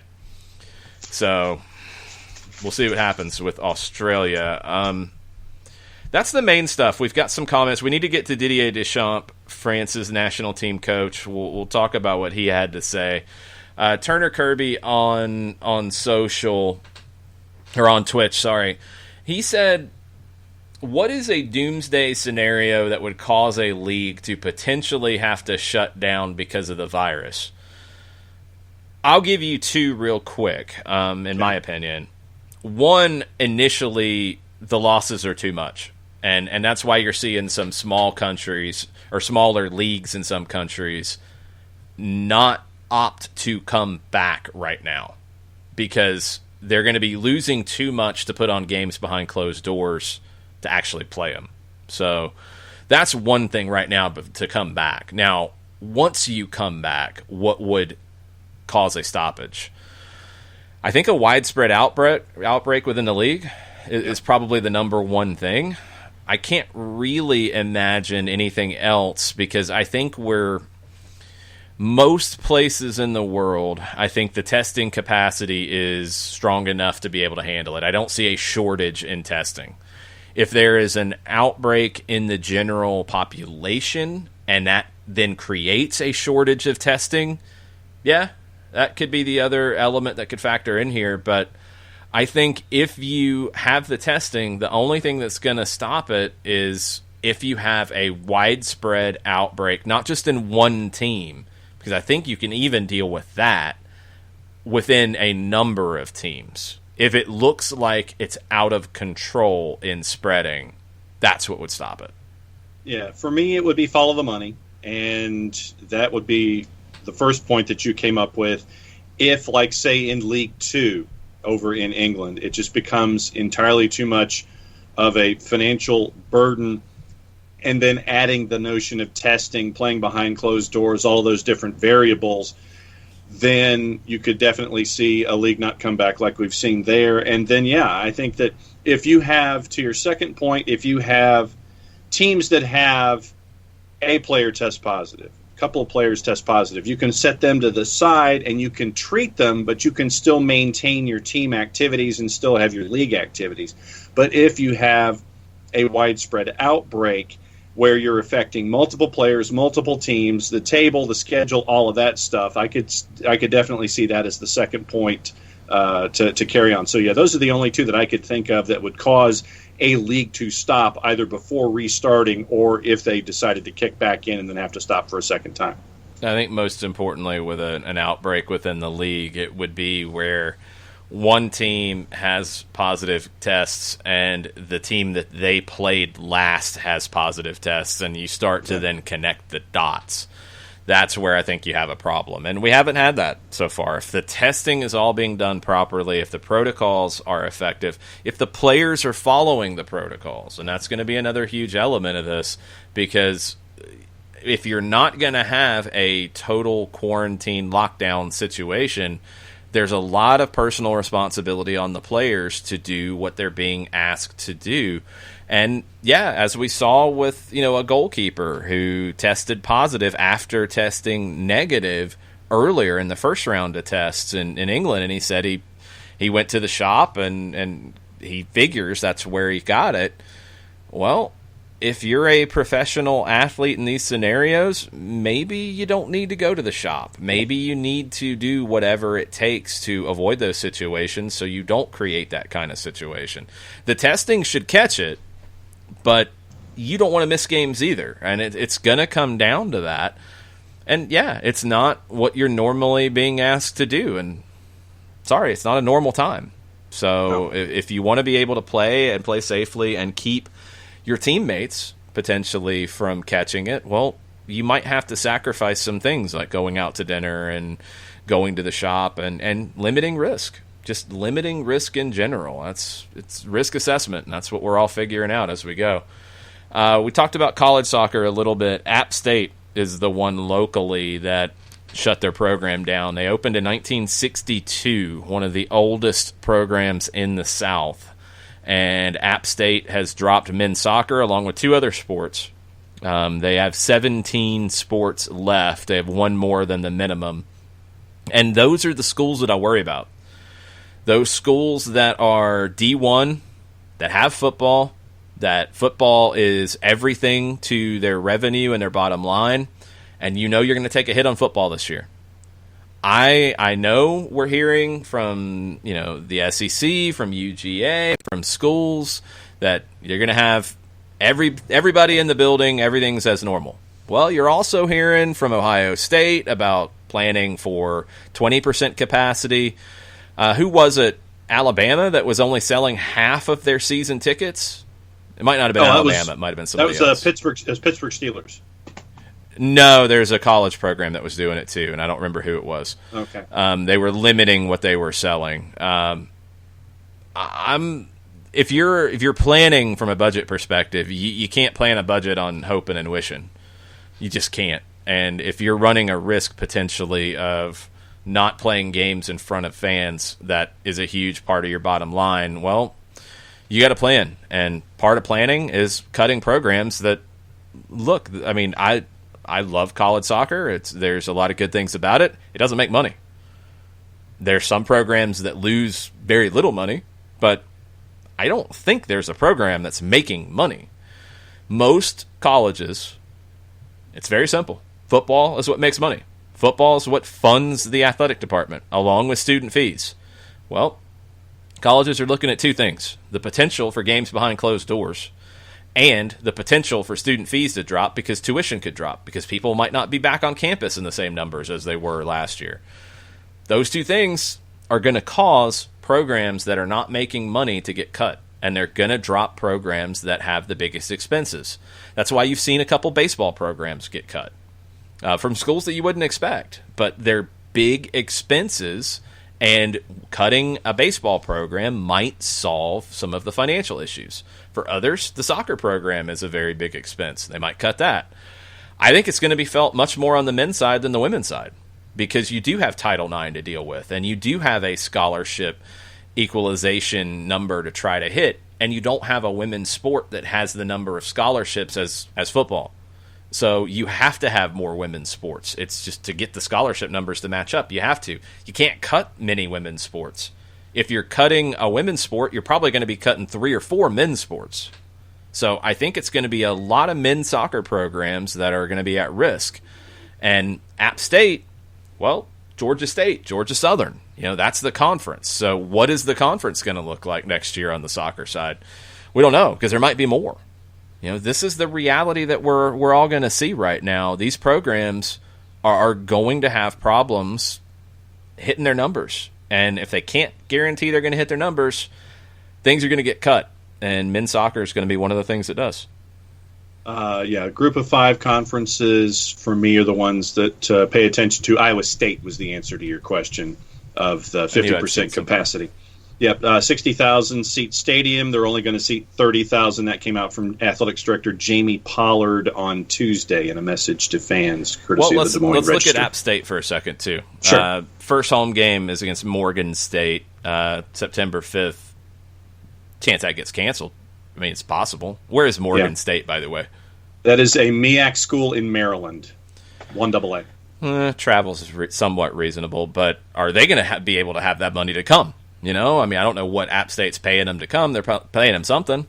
So, okay, that might get wiped away. And at a minimum, I don't know if you have a full stadium for that. Okay? Yeah. Second game, at Wake Forest. Might not happen. If some of these schools and conferences, as has been said, you play a conference schedule and that's all you play, Wake Forest might say, we're not going to cut you a 6-figure check to come. We're not going to do it. Next one, Wisconsin. Yeah, ooh, that's a big one. Yeah, I mean, the Morgan State, it doesn't matter. It's just, that could not happen.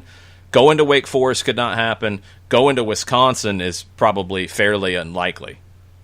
I mean, you could be looking at only playing a conference schedule in football, if you're App State, and losing out on 6-figure checks from at least Wisconsin, and some kind of a check from Wake Forest, and losing out on 2 home games with Morgan State and then UMass. I mean, that's where you're at. So soccer gets cut, and it's a program with a ton of history, and coming off of one of their best years ever. But that's the reality right now, and it's something we have to consider. Now, there's still 13 schools in North Carolina that have D1 soccer. Do all of them make it through this? I'd honestly say it's unlikely. Yeah. When you're starting to look at a UNC Greensboro, a UNC Wilmington, Charlotte, there's going to be some tough decisions for some of these schools on what they have to do from a budget perspective, because there's a lot of unknowns going into this fall, what their numbers are going to look like. Morgan State would have been getting $325,000 visiting Boone, North Carolina. Well, they're not going to do that. Nope. If you get away out of that contract, you're getting out of that contract. Mm-hmm. Because Wisconsin's probably looking at getting out of that contract. Yep. So that's the reality, and that's why the soccer program gets cut, along with 2 other sports. It wasn't just the soccer program. But that's 2 D1 schools that have dropped soccer in the last month, Cincinnati and now App State. There's going to be more. There's going to be more. It's honestly a weird situation where some of your D2s and your D3s might be in a better position to handle it because your costs are already pretty low. You're not really making money on these things anyway. It is being funded almost entirely by student fees. It's part of the experience. You might be able to find a way to keep that going. But for a program like App State, it's not reasonable. No. News out of FC Cincinnati. Okay. The final West End Stadium seat design has been released. Cool. And the West End Stadium Eastside seating sections will feature the club's Gary Winged Lion logo in orange on a field of navy blue seats when the stadium opens in 2021. Fan feedback during the voting process led to an additional seating design decision where the FC Cincinnati letters FCC in orange seats across the mezz will be in the south end zone. So that's what your fan vote came up with in Cincinnati. Good stuff. Also, some really good news out of Chattanooga as well. Operation Get Active, which is a program of the Chattanooga FC Foundation. They do great work, and they've been really shouted out in a lot of ways around Tennessee and in North Georgia as well for the work that they do. They're putting forward an online version of their soccer program because right now they can't do programming. So they're finding a way to get through it. They're also giving away 512 free soccer balls if kids don't have a ball. And that is very, much a consideration you have to look at here. So parents can fill out a form. If you're in the Chattanooga area, it's operationgetaktive.org/OGA-online. Soccer balls are available to pick up starting June 1st. You can check out more about it. Operation Get Active on YouTube and Chattanooga Youth and Family on Facebook for more information. But really cool, creative way to keep something going for the kids. And Chattanooga FC has done a great job with their foundation of doing these things. You want a twit of the day? Yeah. Do we have a twit of the day who can compete with some pretty serious twits? Yeah. Mumbai Niang has been fined €1,500 for breaking rules. L'Equipe reports that he was fined... Who is this person, by the way? He plays... Where is it? It'd be nice if I could sit here and look at the team that he plays for in the French league. Mm-hmm. So nothing like a complete and total missed modifier for Mbai Niang. Oh, Rennes. Okay. Bruh. Yeah, exactly. So, yeah, it's like, all right, where's the team that he plays for? Okay, so he plays for Rennes, First Division. All right, what did he do to break the rules? He disobeyed current rules surrounding horse racing. Horse racing? Which is returned in France, but occurring strictly behind closed doors. Okay. So that he was able to watch one of his stallions named Sweaty Beauty. Sweaty Beauty? Sweaty Beauty. Come on, Yep, man. ride to victory at a Marseille race course. 4 people accompanied Niang, including the president of the regional committee, Patrick Drew, who have also all been fined. Niang came on May the 12th to Marseille to watch Sweaty Beauty win. The individuals that were caught, according to Get Football News France, pleaded their innocence, claiming that the gate had been left open and they were able to enter through the penthouse restaurant that looked onto the racecourse without coming across any security in the process. That's a problem. Legislators viewed this version of events to be totally unrealistic. Horse racing has returned to France since May the 11th, where one individual is allowed to accompany the horse as well as the jockey. So, twit of the day, Mbai Niang from Rennes. Friends. I mean, it's just pretty dumb. Yeah.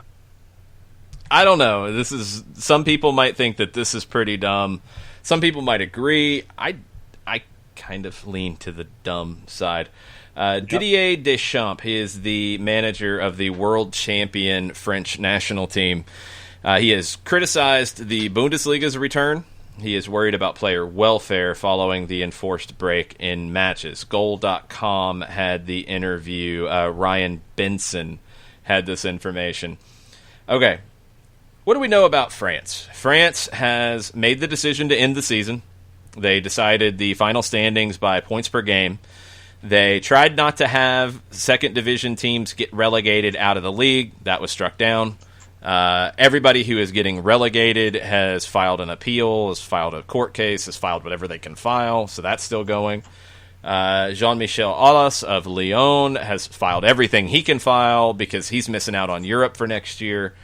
He has pointed out that, hey, the Bundesliga, they're doing okay. La Liga, they're coming back next month. Premier League, they're coming back. Why aren't we doing anything? Serie A, same. Why, Aulas is like, well, everybody else is doing it. Why aren't we? Mm-hmm. Deschamps has said that there are inconsistencies with certain protocols in Germany. To get there in a second. and suggesting monetary concerns are behind the La Liga and Premier League returns. My response to that would be... Bruh. Duh, really. Duh. We know that. Duh. I don't want to judge, to condemn, to blame, he told Le Parisien. But the containment conditions are not the same for everyone.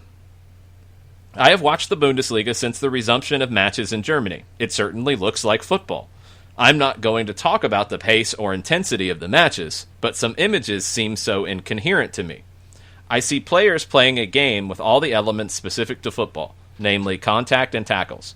And then we see in the stands masked substitutes 2 meters away from each other. Honestly, I don't understand. They are in the same enclosure, likely to come into play at any time. In the stands, is the risk increased? What an inconsistency. I do not like it. Life resumes with a lot of restrictions in all areas. In football, the resumption of certain leagues obviously responds, first of all, to an economic problem. We'll get to that in a second. The inconsistency. In the stands, is the risk increased? Yeah, that's been pretty well established from most people talking about this. The risk of catching a virus from a player who is running by you is low. The risk of catching the virus from a player who you are marking on a corner kick is low. The risk of catching the virus from somebody you are sitting next to for 45 to 60 minutes is much higher. That's why that is. Again, I understand that question, because if you're doing all of the testing and everybody is coming in negative, then do you need to separate people in the stands? Do you need to put a ban on celebrating a goal? Do you need to put a ban on hugging the coach or hugging a teammate? I don't think you do. I think there are 2 reasons why you're doing that right now. One is, it is an increased risk by doing it, as opposed to having people sitting away from one another in the stands, having, big restriction on hugging teammates, exchanging jerseys, all those kinds of things. There's more risk if you do it. If you don't do it, there's less risk. That's true. Also, and I think Germany has made this point abundantly clear from day one, they are trying to display the behavior that they want everybody to display. They are trying to set an example. They are taking the responsibility of all of this very seriously. Are they maybe overdoing it in these areas? You could argue that. I can go along with that argument. But are there reasons for it? Yeah. I do think they're going to get pulled back. I think you're going to get to a point that it's okay. Is it a little bit overkill? Sure. Is it a reason not to come back and play games because you have substitutes sitting away from one another in the stands? As Deschamps is saying, he's making the point that because they're inconsistent with that stuff, they shouldn't come back. No, that makes no sense whatsoever. I think there are reasons why they are inconsistent with that, and probably the biggest thing is just modeling behavior. I think it's as much of anything as trying to model behavior for people at home, and they're trying to set an example. All right, the economics issue. Look at the decisions made in Spain and England. These 2 major football countries are planning the resumption of La Liga and the Premier League, but they have decided not to resume the women's championships, which generate much less revenue. That says everything. Yeah, it does. It means that some leagues are going to have the money to come back because the TV money backs it up to come back, and some leagues aren't. Again, duh. Yeah. And what is Ligue 1 doing? They're giving money back to the TV partners. They have requested a loan, which might be shady, from the government to make up for that, and you're still facing First Division teams that could go bankrupt. Didier. Yes. They're coming back for economics. No, they're not restarting the women's championships because of economics. These are not revelations. This is the reality. Again, your league in France, by not coming back, is going to be giving up money. Now, they might get it from the federal government. They might not. because there's already questions about that. That might not solve the problem. Are leagues trying to come back because they don't want to have teams go bankrupt? Yeah. Absolutely. Are they not bringing the women's championships back? Are they not bringing lower divisions back because they don't want to make teams go bankrupt? Yeah. That is true. And that has zero to do with your argument. The injury side is a very valid one, but again, I think you're leaving some elements out. He said, it worries me. Whether you are a coach or president of a club, we all have interests specific to our function. The physical integrity of my players is my main concern. Some abroad will resume competition without having carried out full preparation. No matter how much you say, such a break requires 6 weeks of refresher training with at least 5 friendly matches. That's far from being the case. When did 5 friendly matches become part of this? That's not doing anything to have you ready physically in that. It's not. It's ready to get you sharp. It's ready to get your chemistry right, all those kinds of things. But they will play matches every 3 days in the summer in high temperatures, just like a World Cup or the European Championships, but I digress. The risk of injury is increased. I was already denouncing very busy calendars. It will not work out, and it looks even more concerning with very few breaks. They've added 2 substitutions. They've added larger game day rosters. Yeah, it's a concern. It is. And they've made changes to accommodate it, and they might need to make more. Absolutely. They need to reduce playing every 3 days. And I don't think any league is looking outside of maybe Australia because they're going to have to, because Fox Sports is going to give them like $5 for every 100 that they committed. I think most of them are looking at a typical schedule in the second half of the season, where top teams are playing on the weekend, they're playing in Europe in the midweek or in cup competition in the midweek, and they're playing on the weekend. Leagues need to do everything possible to create some one-match weeks. The Bundesliga has been able to do it. They came back first. Others are going to have problems with the compressed schedule. They need to find a way to do that as much as possible. And then, you know what the other solution is? Managers rotate their squads a little bit more than they typically do because it's hot, because they're playing a short number of games or a number of games in a short period of time. That's part of it too. So it's doable. I think Didier Deschamps is being very, I don't know. I don't even know what to call it. I think he's looking for things to justify why he doesn't want games to be played, which I don't know why he doesn't want games to be played. He's not really making a coherent argument here. No, it's an argument based on duh. It's an argument all over the place. Hello. That was kind of my response. Thanks, Tom Cruise. Just knock on it a little bit. Katie Weaver on Twitter this morning. She's proud of her cell carrier and deodorant for stepping up to sponsor this hashtag NWSL tourney. Admittedly grumpy now that she has to add CBS All Access. Yeah, I'm gonna have to do that. I think you.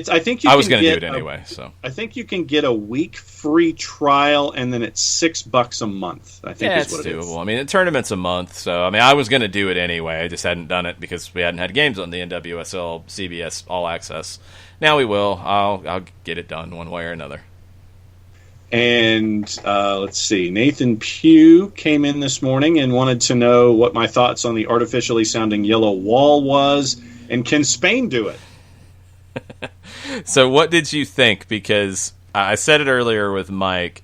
I thought the first half, and especially the match intro, was bonkers with the way they had the sound pumped up. It didn't make any sense.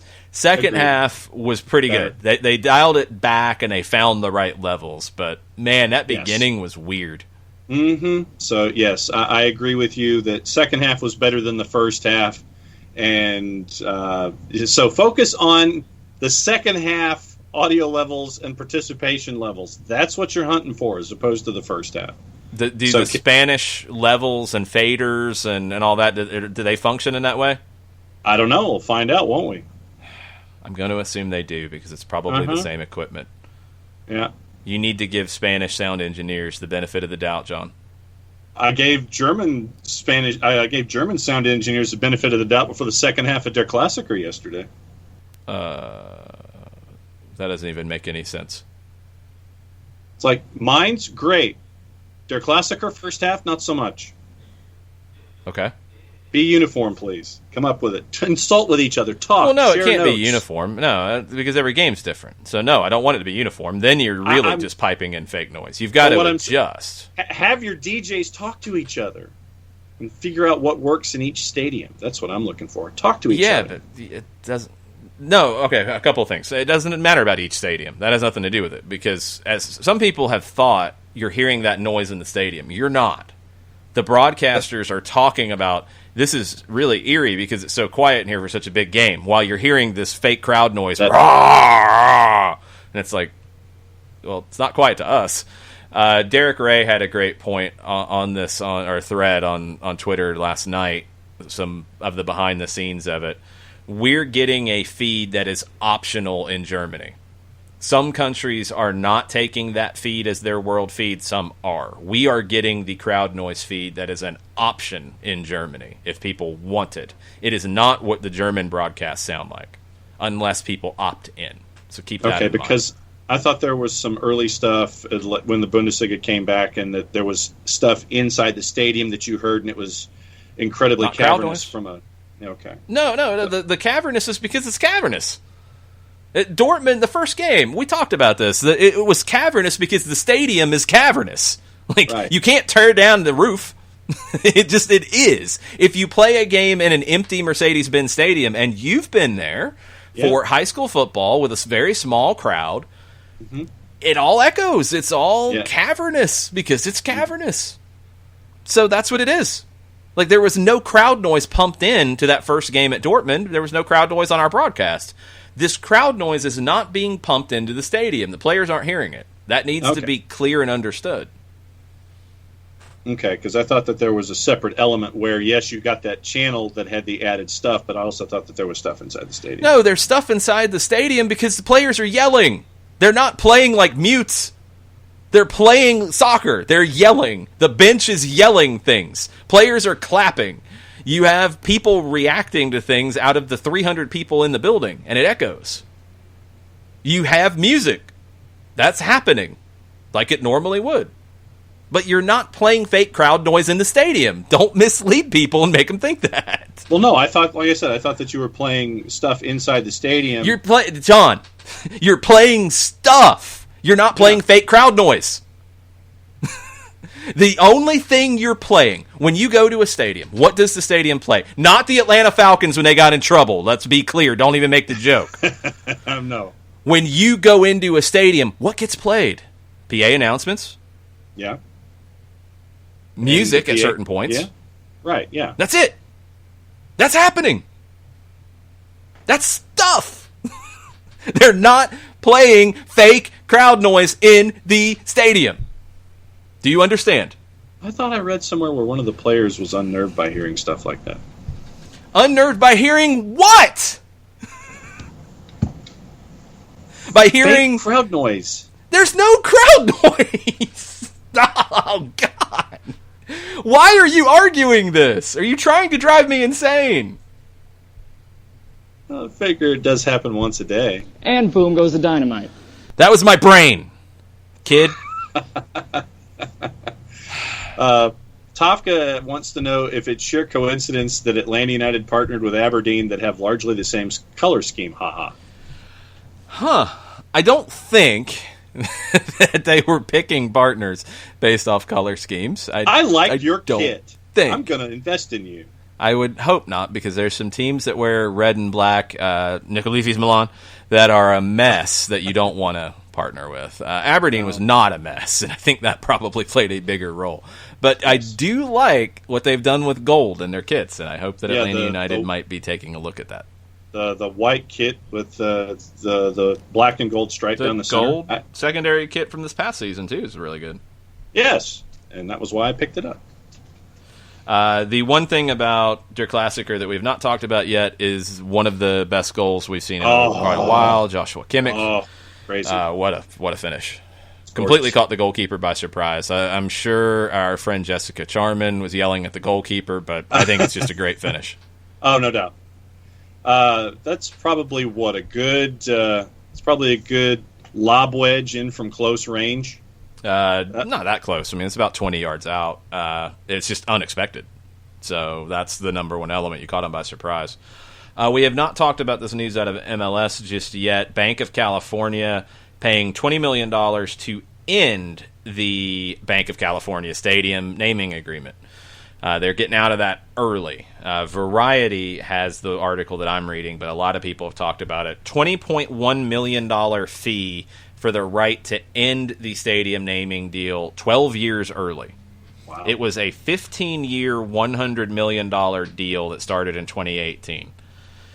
So by the time the agreement expires at the end of this year, so LAFC can sell the naming rights for next year, they're going to have paid more than $35 million. That's pretty sweet business from LAFC. Now, they've got to go get money to replace what they were going to have come in. But if they've paid more than $35 for 2 years of naming rights, that's a lot. 15 years, $100 million, 6 point something. 6.7, 6 2/3. 6 2/3 per year. You're getting for these first 2 years 17 plus. Can you go find $6 million a year? Potentially. Can you go find $5 million a year? Possibly. Can you go find some money? Yes. And you got some fat check up front. Hey, you're getting $20.1 million this year to end this deal. How much are you losing on ticket sales? How much do you just bring in to offset a loss somewhere else, and you could still go sell the naming rights to somebody else? LAFC did a pretty nice piece of business, in my opinion. Now, the question is, why did Bank of California want out of it? As we've heard, financial situations, financial companies, this is not really a good time for them. So you're seeing financial institutions try to cut back on sports sponsorship. That is going to happen. Bank of California is getting out of a deal.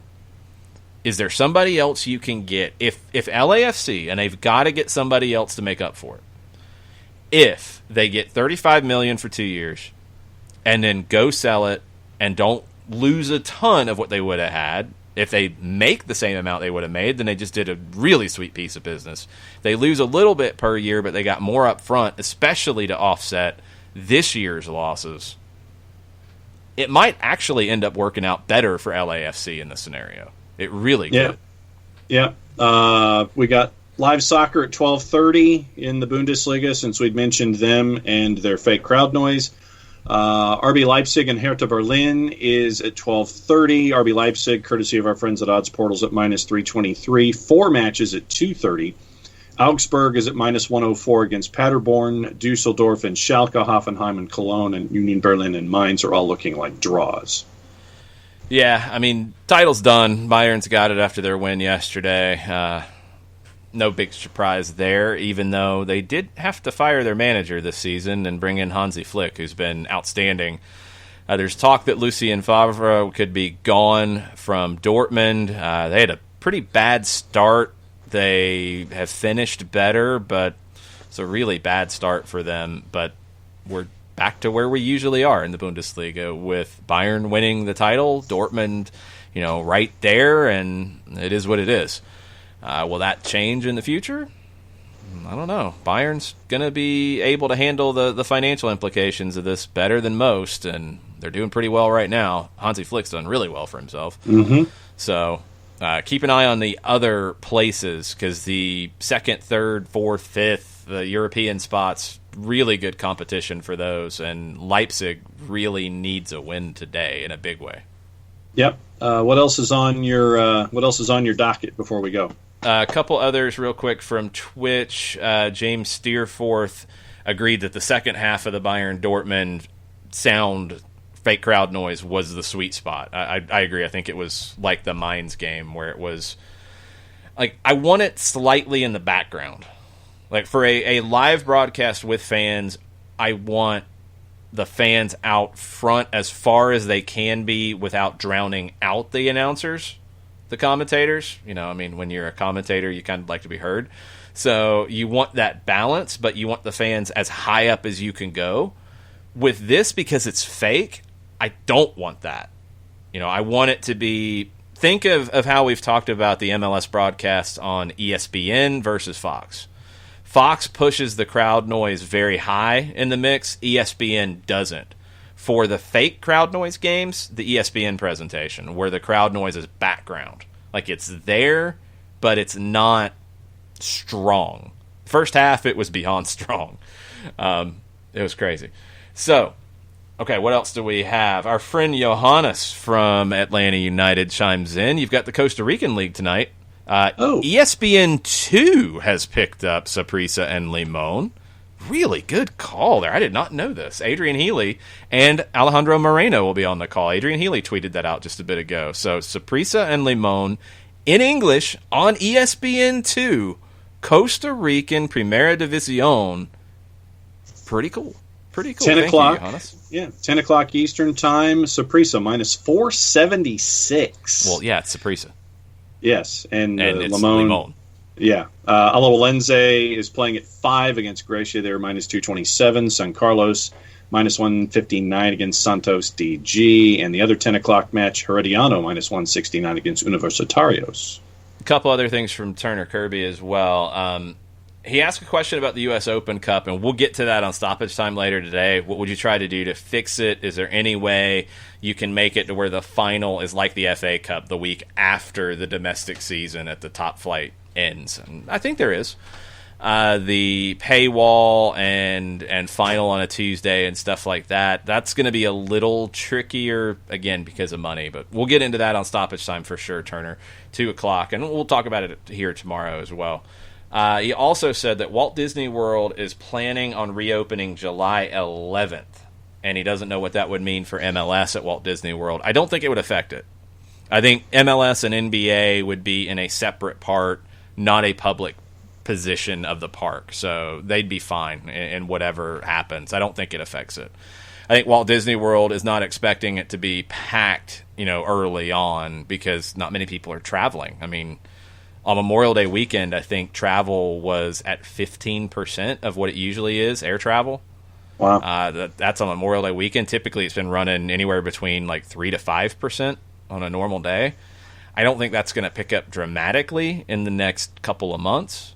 So I think it's going to be a lot of locals who are coming out to the park. It's not going to stress the capacity of what Walt Disney World as an organization could do. And the public side of it, I don't think affects it at all. So they'll be able to figure that out. MLS just needs to find a way to get the plan down, ratified on paper, financially, with the players, protocols, with the next steps, all of it. Badgermon says the ESPN complex is separate anyway. I didn't know that. That's awesome. Thank you. So they got a lot of things to do. June 1st is looking like a hard date to hit, but it's not out of the realm of possibility. We'll see if MLS can follow in the steps of the NWSL and get that plan on paper for when they will resume action, what it looks like. NHL got half of it. They've got at least the plan. They don't have the start date yet. Can MLS get out in front of them and do it the right way? We'll find out as the week goes on. Probably won't hear it from The Athletic, though. Just a guess. Or anybody else. All right, so we're going to go. We'll be back with Stoppage Time, 2 o'clock. Thanks for hanging out. Facebook.com/929thegame for Stoppage Time at 2 o'clock. Mucha plata, y'all. Catch your mask. Mucha plata, y'all.